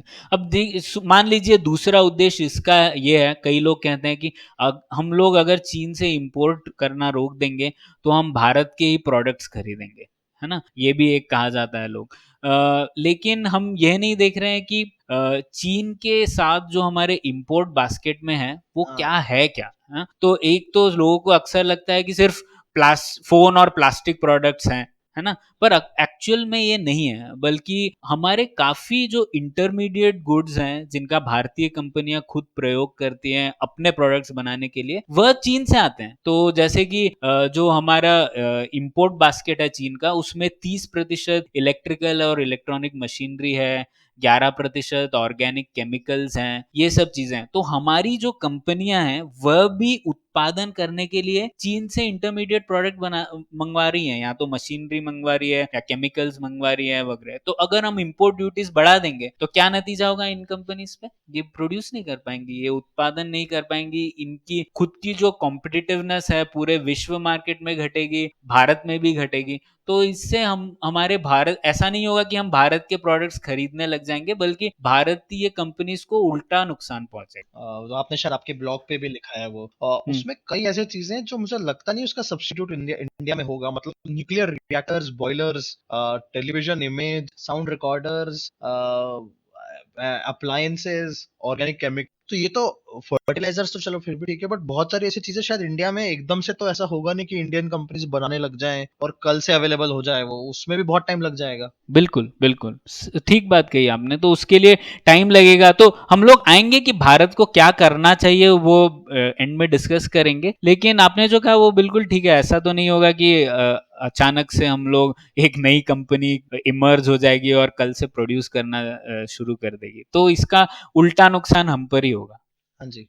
ठीक है, अब तीसरा उद्देश्य देखते हैं। ठीक है, कुछ लोग कहते हैं कि अगर हम लोग चीन के इंपोर्ट बंद कर देंगे तो हमारे जो भारत के प्रोडक्ट्स हैं वो ना सिर्फ भारत में इमर्ज कर जाएंगे बल्कि पूरे विश्व में फेमस हो जाएंगे और हम लोग चीन को रिप्लेस कर देंगे एक टाइम के बाद, क्योंकि हम इतने 100 करोड़ की आबादी वाले लोग हैं, हम जो करेंगे उसकी वजह से पूरे विश्व में बदलाव आ जाएगा। अब इस मुद्दे को देखते हैं। ठीक है, अब लोग ये नहीं समझ पा रहे हैं कि जो चीन से इंपोर्ट करते हैं वो भारत के एक्सपोर्ट्स के लिए भी जरूरी है। ठीक है, तो क्योंकि इसे कहते हैं एक और टर्म रहता है foreign value added in gross exports, मतलब कि जो हम लोग चीन से इंपोर्ट कर रहे हैं और जो हमारे भारत की कंपनियां उत्पादन कर रहे हैं वह चीज एक्सपोर्ट में भी हो जा रही है ना। तो जो भारत के जो फॉरेन वैल्यू एडेड है उसमें चीन के इंपोर्ट का हिस्सा सबसे ज्यादा है। मतलब अगर भारत कुछ चीज एक्सपोर्ट कर रहा है 100 रुपए की चीज, तो उसमें कब तकरीबन 20-30% चीन से इंपोर्ट की हुई चीजों का कंट्रीब्यूशन है ना। तो अगर हम लोग चीन से इंपोर्ट करना एकदम रोक देंगे तो हमें ये भी नुकसान होगा और हमारी कंपनियां एक्सपोर्ट भी नहीं कर पाएंगे। तो फिर से नुकसान किसका हुआ? चीन का नुकसान हो या ना हो उससे मुझे कोई लेना देना नहीं है, पर सबसे ज्यादा नुकसान तो हमारा खुद का होगा, हम्म। है ना। तो ये तीसरा उद्देश्य हो गया। अब एक और चौथा उद्देश्य ले ले। लोग कहते हैं कि इंपोर्ट ड्यूटी करने से, एक तो ये इफेक्टिवनेस वाली बात है, लोग कहते हैं कि चलो इससे हमें फायदा हो जाएगा और चीन के गुड्स भारत में आएंगे नहीं। तो मैं तो ये कहूंगा कि ये भी गलत बात है, क्योंकि इससे दो चीजें होती है। एक, चीन दूसरे देशों से एक्सपोर्ट करने लग जाएगा, जैसे चीन से एक गुड्स आएंगे वियतनाम में और वियतनाम से शायद भारत में आ जाएंगे या फिर किसी और देश से। आपको ये ध्यान रखना है कि अगर चीज सस्ती होगी तो लोग खरीदेंगे, और तो अगर वो चीन से आए या वियतनाम से आए उसका फर्क नहीं पड़ता। और अगर भारत के प्रोडक्ट्स कॉम्पिटिटिव नहीं है तो लोग तो किसी और देश से खरीद लेंगे, चीन से ना आए तो भी क्या हुआ। तो अगेन चीन को नुकसान पहुंचेगा ये जरूरी नहीं है। ठीक है, अब फाइनली वंदित, एक और चीज मैं इस पर आऊंगा, ट्रेड डेफिसिट। आपने इसका जिक्र किया था ना कि ट्रेड डेफिसिट है भारत का। $0.6 बिलियन का कुछ। करेक्ट। तो ट्रेड डेफिसिट एक्चुअली कोई बुरी बात नहीं है किसी भी चीज के लिए। अब देखिए यूएस, आपको क्या लगता है ट्रेड सरप्लस है या ट्रेड डेफिसिट है यूएस का फॉर पूरे श्योर विश्व बहुत के साथ? ज्यादा ट्रेड डेफिसिट होगा उनका, तो वो तो कुछ बनाते नहीं है, सभी इंपोर्ट हाँ, करते हैं। हाँ, तो वो, तो उसकी वजह से क्या हुआ, ट्रेड, यूएस तो हाँ। समृद्ध है ना सबसे ज्यादा, काफी लोग आ- समृद्ध है वहां पर, है ना। तो ट्रेड डेफिसिट एक्चुअली खुद खुद में ही ट्रेड डेफिसिट से कोई प्रॉब्लम नहीं है। ट्रेड डेफिसिट ये बता रहा है आपको कि आपकी इंडस्ट्री का कॉम्पिटिटिवनेस क्या है, ये बता रहा है कि दूसरे देश काफी कॉम्पिटिटिव हैं आपके कंपैरिजन में। ये नहीं बता रहा है कि आप उसके ऊपर जाके वॉर करें और आप क्योंकि आपका ट्रेड डेफिसिट है तो आप बंद कर दीजिए ये ट्रेड डेफिसिट, है ना। तो ये चीज समझना थोड़ा बहुत जरूरी है और इसमें, इसके लिए मैं थोड़ा डिटेल में जाना चाहूंगा। हाँ हाँ, बिल्कुल चलेगा ना बिल्कुल। वंदित? हाँ, तो ठीक है, तो ये मैं थोड़ा एक इकोनॉमिक्स में जा रहा हूँ, इसमें दो तीन कॉन्सेप्ट्स बताऊंगा। एक, ये जो कॉम्पिटिटिवनेस बताती है ट्रेड डेफिसिट, उसको हम लोग कहते हैं comparative advantage. Okay, comparative advantage का हिंदी में क्या कहेंगे हम? तुलनात्मक विशेषता कह हम्म। सकते हैं एक तरीके से। ठीक है, मुझे एग्जैक्ट हिंदी टर्म नहीं मालूम, लेकिन मैं अगर ट्रांसलेट करूं तो इसका यही होगा, तुलनात्मक विशेषता। ठीक है, तो अब जैसे इकोनॉमिक्स में हम लोग एक बेसिक अजम्पशन से शुरू करते हैं कि कुछ भी पाने के लिए हमें कुछ खोना पड़ता है। ठीक है, तो इसे कहते हैं अवसर लागत। तो उदाहरण के लिए आप मान लीजिए आपके पास 1 घंटा है, 1 घंटे में यहाँ आप तो एक नेटफ्लिक्स पे एक एपिसोड देख सकते हैं आपके फेवरेट सीरीज का, या फिर आप एक प्रोजेक्ट कर सकते हैं छोटा मोटा और 100 रुपए कमा सकते। तो मान लीजिए अगर आपने डिसाइड किया आपको नेटफ्लिक्स पे पाताल लोक देखना है, बहुत जरूरी है, तो आपकी अवसर लागत हो गई वो 100 रुपए, जो आपने खो दिया बजाय इसके कि आप वो काम करते हैं, आपने नेटफ्लिक्स पे सीरियल देखा तो आपकी अवसर लागत हो गई 100 रुपए, है ना? ये ये इसको समझ में आ गया अपॉर्चुनिटी आपको? कॉस्ट कहते हैं क्या? Exactly exactly. अवसर लागत मतलब अपॉर्चुनिटी कॉस्ट, है ना? तो ये अपॉर्चुनिटी कॉस्ट इसको कहते हैं। अब कंपैरेटिव एडवांटेज से और अपॉर्चुनिटी कॉस्ट का ये जरिया है कि किसी अगर हम कहते हैं कि चीन का कंपैरेटिव एडवांटेज है मोबाइल फोन्स प्रोड्यूस करने में, तो इसका अर्थ ये है कि अवसर लागत जो उन्हें लग रही है वो फोन का उत्पादन करने के लिए, वह बहुत कम है कंपेयर टू इंडिया। मतलब अगर इंडिया में ही वो फोन बनाए तो शायद हमें जो खोना पड़ रहा है उसकी कीमत होगी 100 रुपए, लेकिन वही फोन अगर चीन में बन रहा है तो जो अपॉर्चुनिटी कॉस्ट है या अवसर लागत है उसकी वो शायद होगी 20 रुपए या 30 रुपए। हाँ, तो इसका मतलब यह है कि वहां पर जो प्रोडक्शन हो रहा है वो बहुत एफिशिएंट है, वो कम नुकसान हो रहा है, कम चीजें देनी पड़ रही है, खोनी पड़ रही है उस चीज के उत्पादन में, तो इसीलिए वो उनके पास कंपैरेटिव एडवांटेज है उस चीज। अब भारत में भी कंपैरेटिव एडवांटेज है, जैसे सॉफ्टवेयर का भारत में कंपैरेटिव एडवांटेज है, मतलब जो हमें एक सेम क्वालिटी के सॉफ्टवेयर प्रोडक्ट को बनाने के लिए जो हमें रिसोर्सेज डालने पड़ रहे हैं वह काफी कम है कंपेयर टू जो चीन को डालने पड़ रहे हैं। या फिर टेक्सटाइल, टेक्सटाइल में आज शायद कंपैरेटिव एडवांटेज है बांग्लादेश का। बांग्लादेश को जो रिसोर्सेज डालने पड़ रहे हैं, अपॉर्चुनिटी कॉस्ट लो है सेम टाइप के गुड को मैन्युफैक्चर करने के लिए। तो हर इकोनॉमी, भारत, यूएस, चीन, बांग्लादेश, ये सब के कुछ कुछ सेक्टर्स में कंपैरेटिव एडवांटेज बन चुके हैं क्योंकि उन्होंने इन्वेस्ट किया है, उन्होंने अपने पॉलिसीज ऐसे बनाए हैं कि वह सेक्टर बढ़े, फले फूले वगैरह वगैरह, है ना? तो ये जो ट्रेड डेफिसिट है ये सिर्फ दर्शाता है ये कॉम्पिटिटिवनेस, ये कंपैरेटिव एडवांटेज को पूरे विश्व में।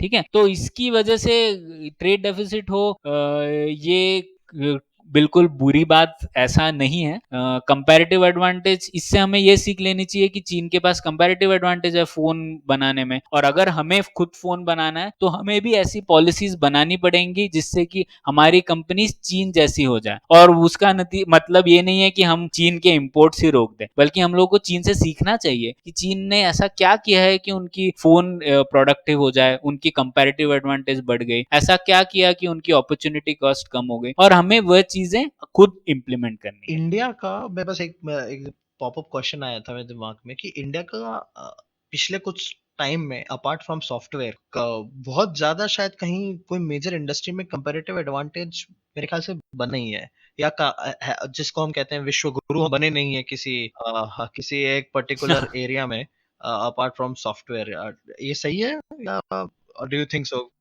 नहीं वंदित, कुछ कुछ चीज़ों में भारत के पास कंपैरेटिव एडवांटेज है, जैसे वैक्सीन्स। आपको पता है भारत एक्चुअली वैक्सीन्स में चीन जैसा वर्ल्ड बीटर है। हाँ, तो जो वैक्सीन्स बनते हैं उसका जो मास प्रोडक्शन होता है वो पूरे विश्व में भारत में ही होता है। तो कोई भी आप नॉर्मल वैक्सीन ले रहे हैं उसमें इंडिया का काफ़ी वर्चस्व है। फार्मास्यूटिकल कंपनीज भी हैं जिसमें भारत का थोड़ा बहुत दबदबा है। टेक्सटाइल्स एक ऐसा एरिया था जिसमें भारत बहुत स्ट्रांग था, लेकिन अब बांग्लादेश की कंपनियां बेहतर हो गई हैं भारत से, और वो उसका कारण भी यही है कि भारत ने खुद के पैरों पे कुल्हाड़ी मारी है। हम लोगों ने ऐसी नीतियां बनाई हैं जिससे कि हमारी इंडस्ट्रीज बढ़ ही नहीं पा रही हैं, छोटी इंडस्ट्रीज बौनी ही रह जाती हैं, और बांग्लादेश काफी मास मैन्युफैक्चरिंग कर पा रहा है। तो टेक्सटाइल भी एक ऐसा एरिया था। तो कुछ एक चीजें हैं वंदित जिसमें भारत काफी अच्छी चीजें कर रहा है और काफी टाइम से है, तो बस हमें सीख लेनी है कि क्या वह पॉलिसीज हैं जिससे हम लोग और सेक्टर्स में कंपैरेटिव एडवांटेज और बना पाए। आपके दिमाग में ऐसे कोई दो तीन सेक्टर्स हैं वेयर यू थिंक कि they should be the levers of our growth in the coming decade, जहां पे हमको वाकई में बहुत जल्दी we should have an aggressive reform, और बहुत जल्दी एज सुन एज पॉसिबल? हाँ, मुझे लगता है एक तो टेक्सटाइल में फिर से हम लोग एडवांटेज गेन कर सकते हैं, और टेक्सटाइल इसलिए भी ज़रूरी है क्योंकि एम्प्लॉयमेंट इलास्टिसिटी होती है। मतलब हर एक रुपए जो उन्होंने कमाया उसके लिए कितने लोगों को वो एम्प्लॉयमेंट देते हैं, तो अगर सेक्टर वाइज आप कंपेयर करें टेक्सटाइल इंडस्ट्री में ये काफ़ी ज़्यादा है। तो हमें टेक्सटाइल इंडस्ट्री इसीलिए हमारे लिए बहुत ज़रूरी है। तो टेक्सटाइल इंडस्ट्री में वापस हम लोगों को एडवांटेज गेन करना है। बायोटेक और बायोलॉजी रिलेटेड एरियाज भी हैं जिसमें फार्मा वगैरह जिसमें भारत और बेहतर बन सकता है। तो ये सब एरियाज़ हैं जो हमें फ़ायदा मिल सकता है। अब मैन्युफैक्चरिंग ओवरऑल जो हम लोग देखें उसमें भारत थोड़ा कमज़ोर है और वह एक सेक्टर है जिसमें भारत को बहुत कुछ करना पड़ेगा अगर हम चीन से कंपेयर करना चाहते हैं। और मुझे लगता है उसमें हमारे पास एक मौका आया है। वो मौका कोरोना वायरस के एक देख लीजिए दूसरे पहलू के रूप में ही आया है। अब देखिए कोरोना वायरस की वजह से ये हो रहा है कि चीन से कुछ लोग जो यूएस या जापानीज कंपनीज थी वो अब डाइवर्सिफाई करना चाहते और मैंने कहा उसके कारण कई हैं वो लोग देखते हैं चीन को एक एनिमी की तरफ। तो जो भी हो हमें उसका फायदा उठाना चाहिए। तो अब अगर कंपनीज डाइवर्सिफाई करना चाहती है चीन के बाहर तो भारत को ऐसी पॉलिसीज इम्प्लीमेंट करना चाहिए जिससे कि वो इन्वेस्टमेंट भारत में आए, ना कि जाए वियतनाम में या फिर दूसरे किसी या तीसरे किसी देश में। तो हमें वो पॉलिसीज इम्प्लीमेंट करनी है। जैसे मैं आपको उदाहरण के लिए पॉलिसीज देता हूँ। एक हम लोग ये कर सकते हैं कि सबसे पहले तो इंपोर्ट टैरिफ्स कम ही रखें। क्यों? क्योंकि अगर मान लीजिए आप एक यूएस कंपनी है और एक यूएस कंपनी इंडिया में कंपनी बनाना चाहती है, एक प्लांट बैठाना चाहती है, तो और अगर हम लोग कह दें कि यार तू प्लांट बना लो इंडिया में लेकिन उसके बाद हम लोग इंपोर्ट ड्यूटीज बढ़ा देंगे, तो कंपनी ये हमारी ध्यान रखिए वो कंपनी हर चीज भारत में नहीं बना सकती, हर चीज भारत में प्रोड्यूस नहीं कर सकती। उसे चाहिए कि कुछ मशीनरी शायद यूरोप से आए, कुछ मशीनरी वियतनाम से आए, वो बहुत जरूरी है उसके लिए प्रोड्यूस करने के लिए भारत में भी। तो अगर हम लोग कह देंगे कि तुम भारत में भी बनाओ लेकिन सिर्फ भारत की ही चीजें खरीदो तो वो कंपनी भारत में आएगी ही नहीं। तो इसीलिए हमें जरूरी है कि हम लोग ये इंपोर्ट टैरिफ्स का गेम कम रखें। दूसरी चीजें हमें अपने पोर्ट्स बेहतर बनाने हैं। आपको पता होगा कि हमारे जो पोर्ट्स हैं वो बहुत टाइम लेते हैं कुछ भी गुड्स को इंपोर्ट एक्सपोर्ट करने के लिए बहुत टाइम लेते हैं, बहुत छोटे हैं, बहुत इनएफिशिएंट है। तो उन्हें बेहतर बनाना है, नए पोर्ट बनाना है। भारत में जो गुड्स इंपोर्ट मूवमेंट होता है पोर्ट से आने के बाद वह भी बहुत कमजोर है। दिनों दिन लग जाते हैं किसी चीज को एक प्रांत से दूसरे प्रांत तक पहुंचाने के लिए और उसका कारण भी हमारे पास काफी ऐसे रेस्ट्रिक्शंस हैं state to state goods movement वगैरह की वजह से। जीएसटी से कम हुए हैं पर फिर भी अभी भी हैं। तो हमें वो बदलना है। इनफैक्ट चीन ने भी सबसे पहले यही किया था। चीन में जो मूवमेंट है एक प्रांत से दूसरे प्रांत में गुड्स और सर्विसेज का वो बहुत इजी है, सिंपल है, लोग खुद सेल्फ असेसमेंट करते हैं वगैरह वगैरह। तो वो सब चीज़ें हमें ठीक करनी है। फाइनली हमें इन्वेस्टमेंट का रिस्क जो है वो बहुत कम करना है। आपने देखा होगा ये हाँ, बिल्कुल वोडाफोन का इसका जो केस हुआ था अभी भी चल रहा है। कुछ सालों पहले। हाँ, रेट्रोस्पेक्टिव टैक्सेशन हम लोगों ने कहा कि नास जो लॉ पहले नहीं था जब वोडाफोन ने इन्वेस्टमेंट किया था, हम लोगों ने वापस समय पीछे ले जाकर कहा कि नहीं अब आपको वो लॉ के अंडर भी आप आते हैं और आपको पैसे पे करने हैं। तो अगर देश और अगर हम लोग इस टाइप की पॉलिसीज करेंगे। फिर दूसरा उदाहरण ये भी था, आपने आंध्र प्रदेश में भी सुना होगा रिसेंटली सिंगापुर की काफी कंपनियों ने इन्वेस्ट किया था अमरावती में इंफ्रास्ट्रक्चर में और फिर जब गवर्नमेंट चेंज हो गई तो वह पॉलिसीज वह प्रोजेक्ट्स बंद कर दिए गए यू आर सरासर। राइट। तो अगर हाँ, तो अगर इस टाइप का इन्वेस्टमेंट एनवायरनमेंट होगा जिसमें कोई सर्टेनिटी ही नहीं है कि हम लोग आज इन्वेस्ट कर रहे हैं कल हम लोग आपको बोलेंगे कि यहाँ से कट लो या फिर हम लोग बोलेंगे तुमने टैक्स 100 साल पहले नहीं दिया था आज दो। अगर हम लोग इस टाइप की पॉलिसी करेंगे तो कोई क्यों इन्वेस्ट करेगा भारत में। तो हमें चाहिए कि ये जो रिस्क है इन्वेस्टमेंट की वो हम कम करें।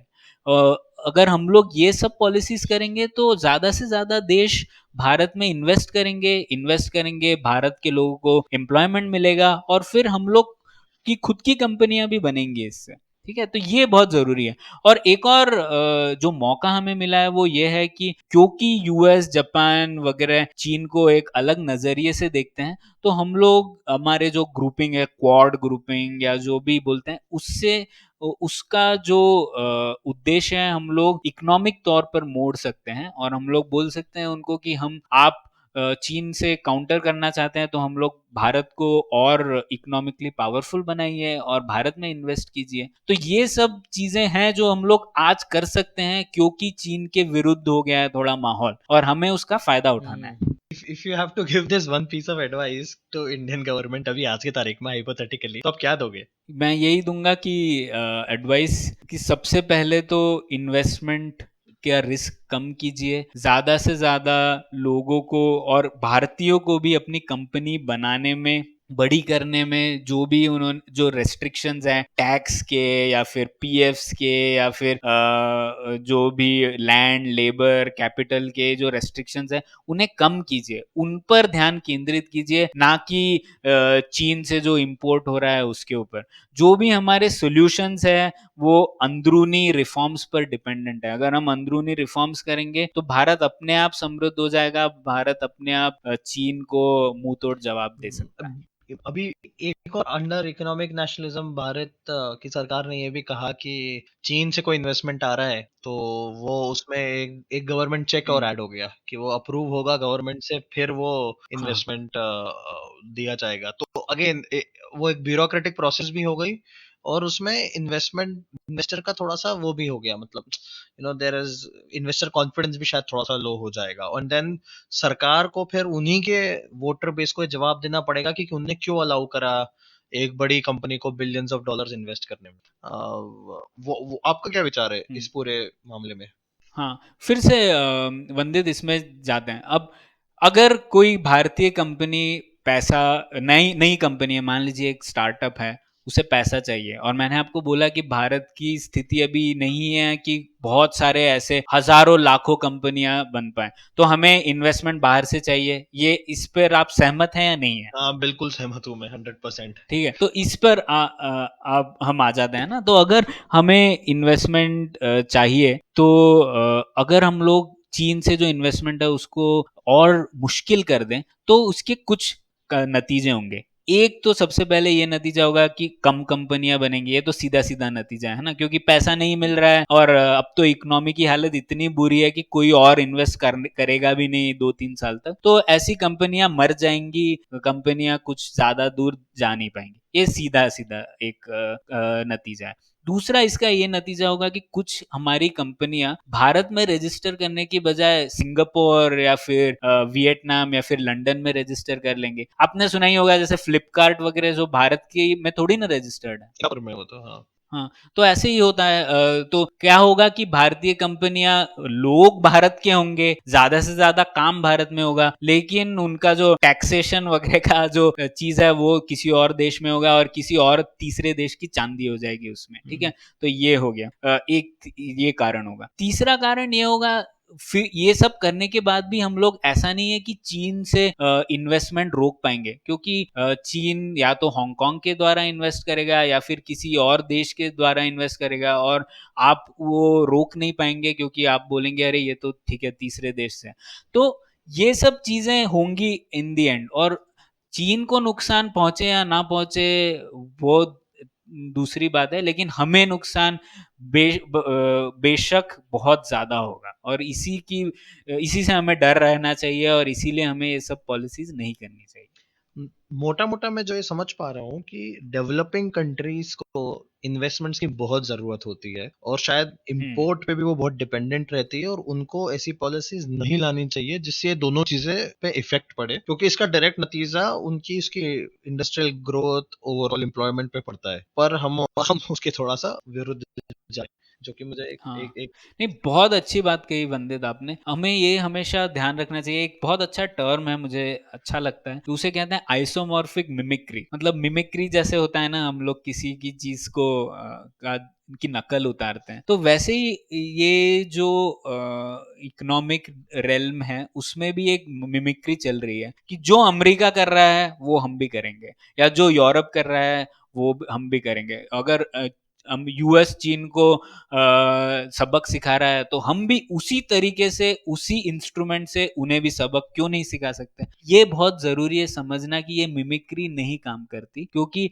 यूएस की पर कैपिटा इनकम $64,000 है, हमारी $2,000 है। जो इंस्ट्रूमेंट वो यूज कर सकते हैं वो इंस्ट्रूमेंट शायद हम अफोर्ड नहीं कर सकते। शायद वो ट्रेड वॉर का जो उनको नुकसान होगा वो झेल लेंगे, क्योंकि उनको शायद उतना नुकसान जो भी होगा, वो इतने अमीर है, ठीक है, लोग कम लोगों को नुकसान होगा, लेकिन भारत अगर जो हमारी आज की हालत है उसमें हम लोग ये सब पॉलिसीज कर ले जस्ट बिकॉज अमेरिका ने किया है, तो हमें उसका बहुत नेगेटिव कॉन्सिक्वेंस होगा, हमें उसका नुकसान ज्यादा होगा। इसीलिए ये मिमिक्री करना ठीक नहीं है, हमें देखना है कि हमें क्या इंस्ट्रूमेंट्स है जो हम यूज कर सकते हैं। जैसे चीन के खिलाफ मुझे लगता है हमें एक इंश्योरेंस स्ट्रेटेजी के टाइप में चीजें करनी है। जैसे हम लोग इंश्योरेंस का प्रीमियम भरते हैं ना, वैसे ही हमें छोटे छोटे स्टेप्स लेने हैं जिससे हम चीन को भी सबक सिखा सकें। जैसे शिनजियांग है, शिनजियांग में चीन बहुत सारी गलत चीजें कर रहा है, उस पर हम लोगों को इन्वेस्ट करना है, उनसे रिश्ते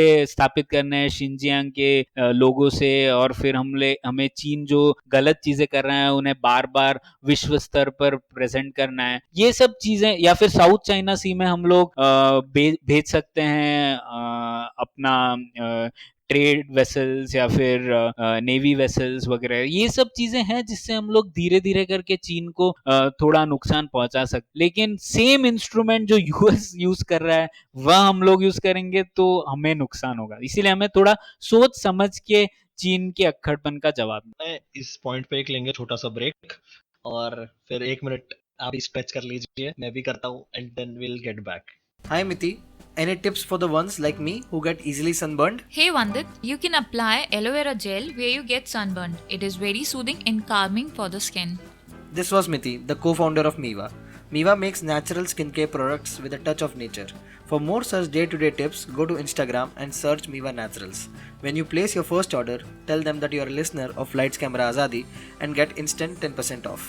For every Miva product that you buy, you're directly contributing to Lights Camera Azadi. If you want to support the show, go and buy your first Miva product. Welcome back. Great, बहुत सही discussion चल रहा है. एक मेरा सवाल ये था कि बिफोर मैं जो इंडिविजुअल्स पे कि चाइनीज जब ये हाइपर नेशनलिस्टिक कैंपेन्स देखते हैं इंडिया में, तो how do they perceive this and how do their investor perceive it? Are they worried, और जनरली उनको लगता है कि, और दे जस्ट इग्नोर, मतलब उनको पता है कि आएगा जाएगा और हमारा माल तो बिकना ही है.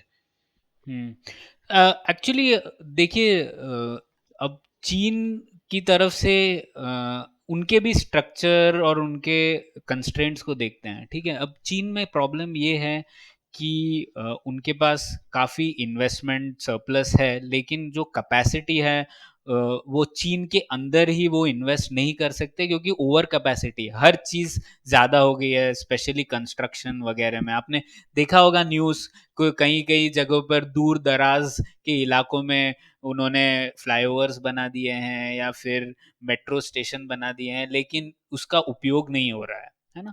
तो उस अगर उपयोग नहीं होगा तो लोगों के इन्वेस्टमेंट को रिटर्न नहीं मिलेगा।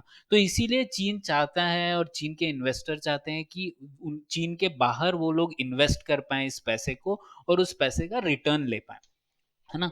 तो इसी वजह से ये शुरू हुआ है बेल्ट एंड रोड इनिशिएटिव, आपने सुना होगा इसके हाँ बारे में। हाँ, BNI. हाँ, तो ये बेल्ट एंड रोड इनिशिएटिव का उद्देश्य यही है कि जो एक्सेस ओवर कैपेसिटी है वगैरह का सही उपयोग किया जाए और ऐसे मार्केट्स में इन्वेस्ट किया जाए जहां से रिटर्न्स मिल सके। अब वहां पर देखें तो इस उद्देश्य में बेल्ट एंड रोड इनिशिएटिव थोड़ा काफी बड़ा फेलियर रहा है, क्योंकि जहां पर भी चीन ने इन्वेस्ट किया है वह ऐसी इकोनॉमीज है जहां पर रिटर्न मिलना और भी मुश्किल है। क्योंकि जैसे उन्होंने इन्वेस्ट किया है पाकिस्तान में, पाकिस्तान की हालत तो आप जानते ही हैं कैसी है और वो कितना अनसर्टेनिटी है वहाँ पे।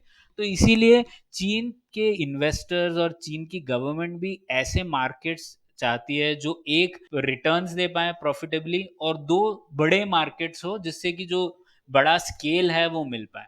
तो इन दोनों नजरियों से जो एक मार्केट है जो ये दोनों क्राइटेरिया फुलफिल करता है वो है भारत, क्योंकि भारत की मार्केट बड़ी है और भारत में इन्वेस्टमेंट भी, मतलब उनको रिटर्न तो मिल जाएगा 4 5 10 साल बाद क्योंकि इतने कस्टमर्स हैं।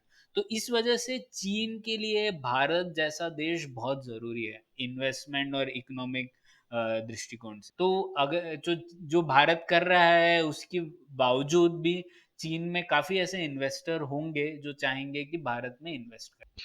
और इस पे आते हैं थोड़ा सा प्रणय कि इसका वे फॉरवर्ड क्या है. मतलब हम बात करते हैं कि इंडिजीनियस होना है हमको, और हमें भारत में उत्पादन करना है, तो वो अगर ये आर्गुमेंट रखें कि भारत में उत्पादन करना कितना मुश्किल है या कितना आसान है, और उसके लिए हमारा अभी हमारी इकोनॉमिक कंडीशन और ओवरऑल पॉलिटिकल कंडीशन कैसी है कि हम कुछ चीज़ों का भारत में उत्पादन कर सके, और एट द सेम टाइम क्या पॉसिबल भी है, कुछ ऐसी चीज़ें हैं जो हम वाकई में कर सकते हैं या नहीं, हमारे यहाँ पे रिसोर्सेज ही नहीं है। नहीं, नहीं, मुझे लगता है भारत जैसे बड़े देश में हम लोग हर चीज़ में कॉम्पिटिटिव हो सकते हैं। ऐसा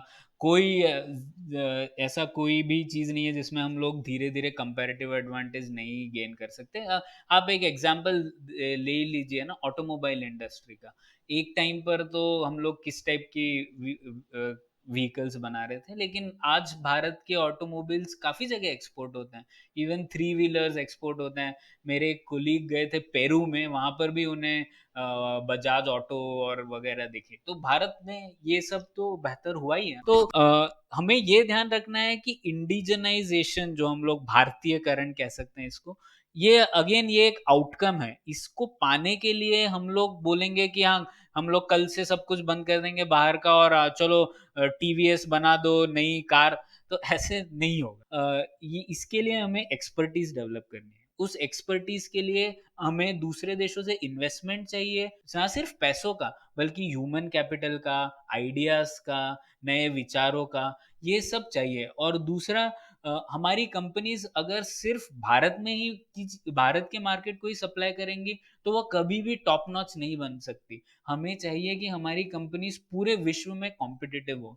तो उसके लिए फिर से एक्सचेंज ऑफ आइडियाज ज़रूरी है, उनके मार्केट्स को एक्सेस ज़रूरी है। जब ये कंपटीशन रहेगा तब हमारी कंपनियां विश्व स्तर तक पहुंच पाएंगी। जैसे हमारी सॉफ्टवेयर कंपनियां आज पूरे विश्व से ही कॉम्पीट कर रही है ना, वो उसके लिए ऐसा तो नहीं सरकार ने कहा कि जो भी तुम सॉफ्टवेयर कंपनीज हो बाहर की उनके ऊपर इतना बड़ा टैक्स लगेगा और उसी की वजह से भारत की इन्फोसिस कंपनी जिंदा रह पाएगी। ये तो नहीं किया ना हम लोगों ने, फिर भी हम लोगों की सॉफ्टवेयर कंपनी टॉप नॉच है।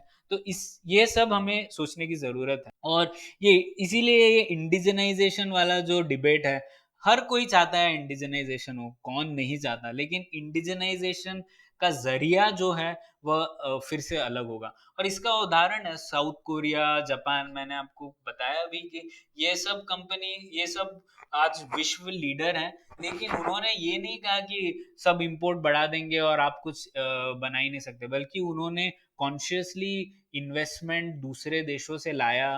दूसरे देशों को की कंपनीज को यहाँ पर लैंड लेबर रिफॉर्म्स करके उन्हें ये आसान कर दिया उनके लिए बिजनेस बनाना उनके देश में।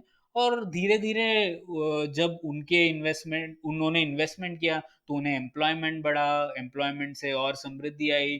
खुद साउथ कोरियन लोगों ने खुद कंपनियां बनाई और आज साउथ कोरिया का एग्जाम्पल पूरे विश्व में फेमस ही। और रिसर्च एंड डेवलपमेंट भी प्रणय, मतलब जैसे मैं देख रहा हूँ कि हमारी जीडीपी का मोट 0.5-0.7% हम आर एंड डी में इन्वेस्ट करते हैं, as compared to all this countries. Even China, Brazil हमसे ज्यादा इन्वेस्ट करते हैं इन आर एंड डी। तो वो भी एक इम्पोर्टेंट पॉइंट है, जैसे आपने कहा कि आपके खुद की एक्सपर्टीज डेवलप होनी चाहिए। बिल्कुल। तो ये इन्वेस्टमेंट कहाँ से आएगा? अब आप देख लीजिए, दो ही स्रोत हैं इसके। एक या तो भारत की सरकार दे सकती है, या दूसरी या तो प्राइवेट कंपनियां भारत की कर सकती हैं, या फिर प्राइवेट कंपनियां विदेशों की भारत में इन्वेस्ट कर सकती है। यही है दो तीन स्रोत। अब भारतीय सरकार को देखिए आप, भारतीय सरकार जो, अब हम अपने डेवलपमेंटल पाथ पर हैं, मुझे नहीं लगता कि भारतीय सरकार आर एंड डी पर बहुत ज़्यादा इन्वेस्टमेंट सडनली बढ़ा सकती है, क्योंकि हमें ये समझना ज़रूरी है बहुत सारे कॉम्पिटिंग डिमांड्स होते हैं सरकार के एक्सपेंडिचर पे। और आज भारत की सरकार को हेल्थ केयर भी करना है, एजुकेशन भी करना है, फूड सिक्योरिटी भी देनी है, और काफ़ी लोग निर्भर हैं सरकार के ऊपर। तो इसीलिए सरकार एकदम रिसर्च इन सब चीज़ों को कोने में रख के नहीं कह सकती डिसाइड कि मैं 0.5% से कल से 3.5% बढ़ा दूंगा रिसर्च को। ऐसा सरकार तो नहीं कर सकती। इसका मतलब ये कि हम डिपेंडेंट है एक प्राइवेट कैपिटल पे और दूसरा private capital from outside India पे, है ना? तो हमें फिर से ऐसी पॉलिसीज करनी है जिससे कि दूसरे देश भारत में नई R&D फैसिलिटीज स्थापित कर पाए, दूसरी कंपनीज और भारतीय कंपनीज भी R&D में इन्वेस्ट कर पाए। भारतीय कंपनियां R&D में इन्वेस्ट क्यों करेंगी? अगर तभी करेंगी ना जब उनको विश्व में कॉम्पिटिटिव होने की चाह होगी। अगर वह नहीं होगी तो वो क्यों करेंगे? तो इसीलिए हमें फिर से ऐसी पॉलिसीज बनानी है जिससे कि हमारी भारतीय कंपनियां विदेश पूरे विश्व में कॉम्पिटिटिव हो पाए। और ये हम लोग कैसे कर सकते हैं? फिर से लैंड, लेबर, कैपिटल रिफॉर्म्स हो, लोग ज़्यादा से ज़्यादा आसानी से नई कंपनियां बना पाएँ, नई कंपनियों को और बढ़ा पाएँ और लोगों को एम्प्लॉयमेंट दे पाएँ, नई-नई चीज़ें कर पाएँ। तो ये सब अगर हम करेंगे तो फिर प्राइवेट इन्वेस्टमेंट आएगा, R&D में भी आएगा और इसका आपने देखा होगा सॉफ्टवेयर और जैसे इलेक्ट्रॉनिक्स वगैरह जहाँ पर मैं काम करता था VLSI में, काफ़ी फॉरेन कंपनीज़ ने R&D सेंटर्स भारत में बनाए हैं। बैंगलोर में भी R&D सेंटर्स बनाए हैं, इसे हम ग्लोबल इन हाउस सेंटर्स वगैरह-वगैरह नाम से भी बोलते हैं और वो कर पाए हैं इसीलिए क्योंकि हमारी थोड़ी इन्वेस्टमेंट पॉलिसीज़ उस सेक्टर्स में फेवरेबल रही हैं। उन्हें फ़ायदा था इसीलिए टेक्सास इंस्ट्रूमेंट्स का मुझे पता था कि काफ़ी बड़ा R&D सेंटर भारत में था। काफ़ी ऐसी कंपनीज़ हैं, GE उसका भी बड़ा-सा R&D सेंटर बैंगलोर में है। तो जैसे-जैसे हम लोग यह आसान कर पाएँगे दूसरे देशों को और दूसरी कंपनीज़ को बनाने के लिए, तो वो लोग करेंगे क्योंकि भारत में टैलेंट है और भारत में काफ़ी लोग हैं जो इन चीज़ों का फ़ायदा उठाएँगे और नए-नए प्रोडक्ट्स, नए-नए डिज़ाइन भारत के अंदर ही बना पाएँगे। प्रणय, बस लास्ट सेगमेंट में आ गए हम, और इस सेगमेंट में मैं अपने लिसनर्स से कुछ सवाल करता हूँ। मैं बताता हूँ कि ये मेरे गेस्ट हैं और वो गेस्ट के लिए वो कुछ सवाल लिसनर्स देते हैं। तो हुँ। लिसनर्स के कुछ सवाल हैं और इसमें से अ, एक और मैं मैं चाहता था लोग इकोनॉमी पे सवाल करें, बट उन्होंने इकोनॉमी से ज्यादा उन्होंने डिप्लोमेसी पे सवाल करा है। तो हाँ। आप चाहे तो एक शॉर्ट में उनके जवाब दे सकते हैं। सो जपनीत is from Gurgaon only, or she wants to know कि देखो what is the mindset of China behind these claims that they make every year। मतलब वो डोकलाम, हुँ। लद्दाख एक्सेट्रा, क्या एक्सपेंशन माइंडसेट है उनका या कुछ स्ट्रैटेजी है to deviate from existing issues? नहीं ये बहुत अच्छी बात है और आप देख रहे होंगे कि ये जो LAC और लद्दाख पे इशू है, कई लोगों ने आर्टिकल्स लिखे हैं, बोल रहे हैं कि अरे जो भारत ने आर्टिकल 370 के साथ किया उसकी वजह से हो रहा है या फिर वो दौलत बेग ओल्डी में जहाँ पर हम लोगों ने रोड बनाया उसकी वजह से हुआ या फिर हम लोगों ने हुआवे को बोल दिया कि आप थोड़ा रुकिए इसीलिए हुआ। इसका मतलब क्या है? इसका मतलब है कि हमें एक तो पता नहीं है कि चीन क्यों करता है जो वो करता है। अब पाकिस्तान के बारे में हमारे पास बहुत सारे लोग हैं जो बता देंगे कि हाँ, इस वजह से ये टेररिस्ट अटैक हुआ। लेकिन चीन के बारे में हमें ये नहीं पता। तो ये एक तरीके से ये दर्शाता है कि हमारी सरकार में और हमें चीन के बारे में अंडरस्टैंडिंग बहुत कम है। हमें पता नहीं कि वो क्यों करते हैं ये चीज़ें, ठीक है? तो एक तो ये बैकड्रॉप है और इसका नतीजा इसका निष्कर्ष ये है कि हमें चीन की एक्सपर्टीज़ बढ़ानी है, हमें बेहतर समझना है कि चीन के मोटिवेशंस क्या हैं, वो क्यों करते हैं। अब आ जाते हैं इस बात पर जो उनका एक्सपेंशनिस्ट माइंडसेट है, वह तो मुझे लगता है मैं सहमत हूँ आपके लिसनर से भी कि चीन ने ये जो किया है, ये सिर्फ भारत के साथ ही नहीं, उनका पूरा रवैया उनके सब नेबर्स के साथ यही रहा है कि उनके ऊपर वह हावी हो जाए। तो आपने देखा होगा वियतनाम के अगेंस्ट ये जब कोरोना वायरस चल रहा है, फिर भी वहाँ पर साउथ चाइना सी में उन्होंने काफ़ी ऐसे मूव्स किए जिसकी वजह से उन्होंने हथिया लिए कुछ एरियाज और साउथ चाइना सी में उन्होंने काफ़ी सारे आइलैंड्स भी ऑक्यूपाई कर लिए हैं और उन पर नई नई एस्टेब्लिशमेंट बना लिए हैं और बोल रहे हैं कि ये हमारा एरिया है। तो आपको और भारत के साथ भी डोकलाम में उन्होंने पहली बार किया, डोकलाम 2 भी हुआ था जिसका भारत में ज़्यादा डिस्कशन नहीं हुआ पर वहाँ पर भी उन्होंने किया था और अब उन्होंने LAC में किया। तो मुझे लगता है कि भारत जो चीन की सरकार है, उनके लिए ये बहुत ज़रूरी है, क्योंकि वो एक ऑटोक्रेटिक सरकार है, उनके लिए बहुत ज़रूरी है ये साबित कर पाना कि देखिए उनका जो कंट्रोल है वो पूरे विश्व में बढ़ रहा है और चीन और एक पावरफुल से पावरफुल और बढ़ता जा रहा है। ये उनके कम्युनिस्ट पार्टी को जीवित रखने के लिए और उनका दबदबा बनाए रखने के लिए उनके लिए ये बहुत ज़रूरी है। और ये सिर्फ सीसीपी तक सीमित नहीं है। अगर आप चीन की हिस्ट्री में जाए तो ये एक तियानशिया नाम का कॉन्सेप्ट होता था कि मतलब कहते थे कि जो चीन का राजा है वह उसे एक हेवन से मैंडेट मिली है विश्व के लोगों पर रूल करने के लिए, और वो मैंडेट तब तक कंटिन्यू रहती थी हेवन से जब तक उनका जो एरिया है उनके कंट्रोल में वह बढ़ता जाए। अगर वो एरिया कम होता जाए तो इसका मतलब हेवन से उनका जो आशीर्वाद था वो अब श्राप में बदल गया है और इसीलिए नई डिनेस्टी को आना है। तो ये हिस्टोरिकली चला आ रहा है चीन में काफी टाइम से, ये आइडिया कि हमें और एक्सपैंड करना है, हम एक्सपैंड करेंगे तो हमारी जो लेजिटिमेसी है हमारे डोमेस्टिक एरिया में वो बढ़ती रहेगी। तो अब जैसे जैसे चीन बढ़ता जा रहा है और स्ट्रेंथ होती जा रही है, उसका ये जो अक्खड़पन है, उसका ये जो एरोगेंस है वो और स्पष्ट होता जा रहा है। आपको याद होगा 2006-7 में एक थियरी आई थी पीसफुल राइस, वो लोग कहते थे कि हम पीसफुली राइस कर रहे हैं, लेकिन भारत तो तब से ही कहता आ रहा है कि ये कुछ पीसफुल राइस नहीं है, ये सब गुंडागर्दी है चीन की जो चल रही है।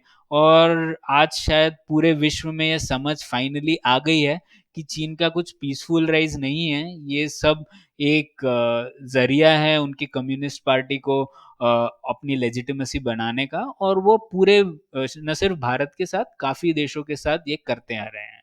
अच्छा, सौम्य अपने इंदौर से ही है और वो जानना चाहते हैं कि हमारा जो वाइल्ड कार्ड है तिब्बत और दलाई लामा, ये बैक सीट पे क्यों है? ये हम क्यों एकदम फोरफ्रंट में यूज क्यों नहीं कर पाते इनको?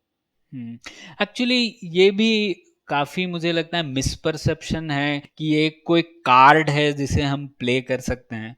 ये नहीं कर सकते। अब क्या कर सकते हैं हम उसमें बताइए। मैं अक्सर लोगों से पूछता हूँ कि ठीक है ये कार्ड कैसे प्ले कर सकते हैं आप। हमें ये ध्यान रखना चाहिए कि अब जो तिब्बत के लोग हैं वो अब भारत में कई 50 सालों से रह रहे हैं, 1959 में आए थे। तो अब वो लोग काफी लोग हैं जो भारत अपने आप को शायद भारतीय ही मानते हैं, कुछ लोग अपनी तिब्बती आइडेंटिटी रखना चाहते हैं, तो वो भारत में काफी कुछ असिमिलेट हो गए हैं। हम लोगों ने एक सेंट्रल टिबेटन एडमिनिस्ट्रेशन भी है जो गवर्नमेंट इन एग्जाइल है, जो धर्मशाला से रूल करती है। तो ये सब तो चीजें ऑलरेडी हो गई है। उसके बाद हम लोग शायद छोटा मोटा चीज कर सकते हैं। शायद हम लोग जैसे कोई एक स्पीच दे देगी सीटीए के लोग चीन के विरुद्ध, तो चीन के लोगों को थोड़ा गुस्सा हो जाएगा। ये टाइप की चीजें कर सकते हैं छोटी मोटी, बट उससे ज्यादा ये क्या कर सकते हैं इस कार्ड के साथ मुझे तो नहीं पता। और मैं लोगों से अक्सर पूछता हूँ और जवाब तो कुछ आता नहीं है उससे। माज लखनऊ से हैं एंड बैंगलोर में वर्क करते हैं और अ, इनके सवाल का जवाब इतना इजी नहीं होगा, बट वो जानना चाहते हैं कि वर्ल्ड कैसे बदलेगा अगर you China becomes the global power surpassing the US. Hmm ये बहुत अच्छा सवाल है। एक्चुअली मैंने लिखा है इसके ऊपर, और काफी लोगों को लगता है कि यूएस भी कोई दूध का धुला तो है नहीं। तो लोगों को लगता है क्या हो गया, यूएस की बजाय अगर चीन विश्व का सबसे बड़ा पावर हो जाएगा तो भारत के लिए तो स्थिति ठीक ही एक जैसी ही रहेगी जैसी अभी है। ऐसा तो नहीं है कि यूएस ने भारत के लिए बहुत कुछ अच्छा ही किया है, ऐसा लोगों का मानना है। मुझे लगता है कि ये थिंकिंग ठीक नहीं है, क्योंकि चीन और यूएस बहुत अलग अलग पावर्स हैं, और चीन जिस टाइप का साइनोसेंट्रिक वर्ल्ड होगा वो बहुत अलग होगा यूएस के जो विश्व में अभी है स्थिति है उसकी कंपैरिजन में। क्यों? क्योंकि चीन और यूएस के जो वैल्यूज हैं, जो वो लोगों ने जिस वैल्यूज को यूज करके कंस्ट्रक्ट किया है वर्ल्ड ऑर्डर, वो बहुत अलग होगा।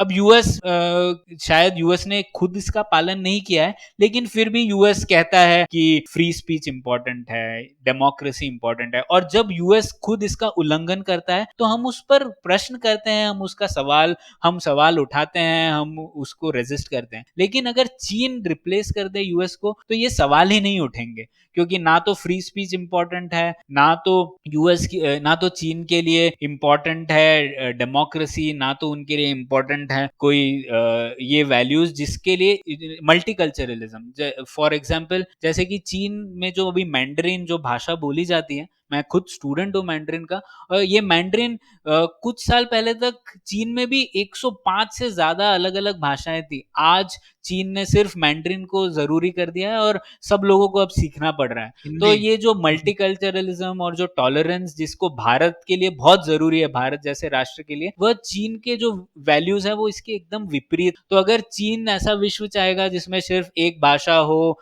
एक लैंग्वेज हो, रिलीजन ना हो, तो वो सब भारत के लिए ठीक नहीं होगा। और इसीलिए मुझे लगता है जो अगर चीन हावी हो जाए पूरे विश्व में तो भारत के लिए भी नुकसान है। भारत के जो वैल्यूज है उससे तो बिल्कुल ही कंपैटिबल नहीं है चीन का नजरिया। लास्ट सवाल बस प्रणय, प्रियंका फ्रॉम सिंगापुर जानना चाहती है कि in what ways can China's progress be useful to India and it what ways it can be cannibalising from our markets. Hmm. तो सबसे पहले तो in what ways can be useful, मैंने जैसे कहा इस पॉडकास्ट में भी कि the way it can be useful is, एक, हमें इन्वेस्टमेंट ओपन रखना चाहिए चीन से। कुछ एक सेक्टर जहाँ पे हमें स्ट्रेटेजिक है, सेंसिटिव है, उन्हें चीन को बाहर रखें, पर बाकी हम लोग इन्वेस्टमेंट लाएं, स्पेशली इंफ्रास्ट्रक्चर में, क्योंकि इंफ्रास्ट्रक्चर एक ऐसा एरिया है, ना तो वो स्ट्रेटेजिक है, मतलब ऐसा कुछ सेंसिटिव नहीं है। ब्रिज तो ब्रिज होता है, ब्रिज में कोई स्ट्रेटेजिक इंटरेस्ट तो नहीं होते। तो अगर चीन के इन्वेस्टर ब्रिज बनाना चाहते हैं लखनऊ में या फिर इंदौर में, तो क्यों ना हम लोग उसका फायदा उठाएं, है ना। तो इंफ्रास्ट्रक्चर क्रिएशन भारत के लिए बहुत जरूरी है और हमें चीन का फायदा उठाना चाहिए उसके लिए। कैनिबलाइजेशन की बात, मुझे लगता है ये हो सकता है कि ये बात तो ठीक है कि चीन की कई सारी कंपनियां उनके सरकार से एकदम विभाजित नहीं है, वो जुड़ी हुई हैं। जैसे हुआवे है, उसका हमें पता है कि सरकार के साथ कुछ ना कुछ नाता है। तो इसका मतलब है वो शायद सिर्फ प्रॉफिट नहीं चाहेंगी, वह ये भी चाहेंगी कि चीन के वैल्यूज आए, चीन की सीसीपी के को हम लोग कुछ भी क्वेश्चन ना कर पाए, वगैरह वगैरह।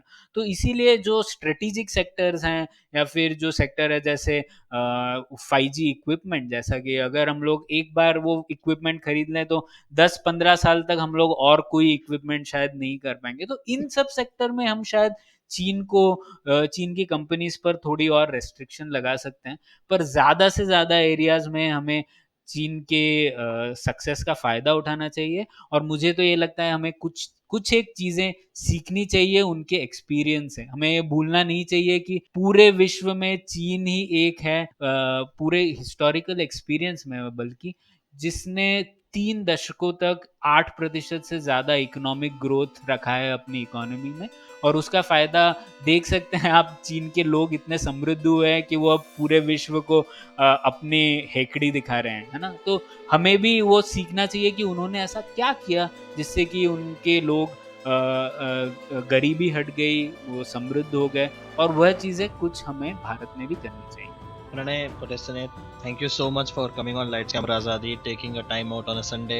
बहुत मजा आया and it was an amazing episode and I learned so much from you.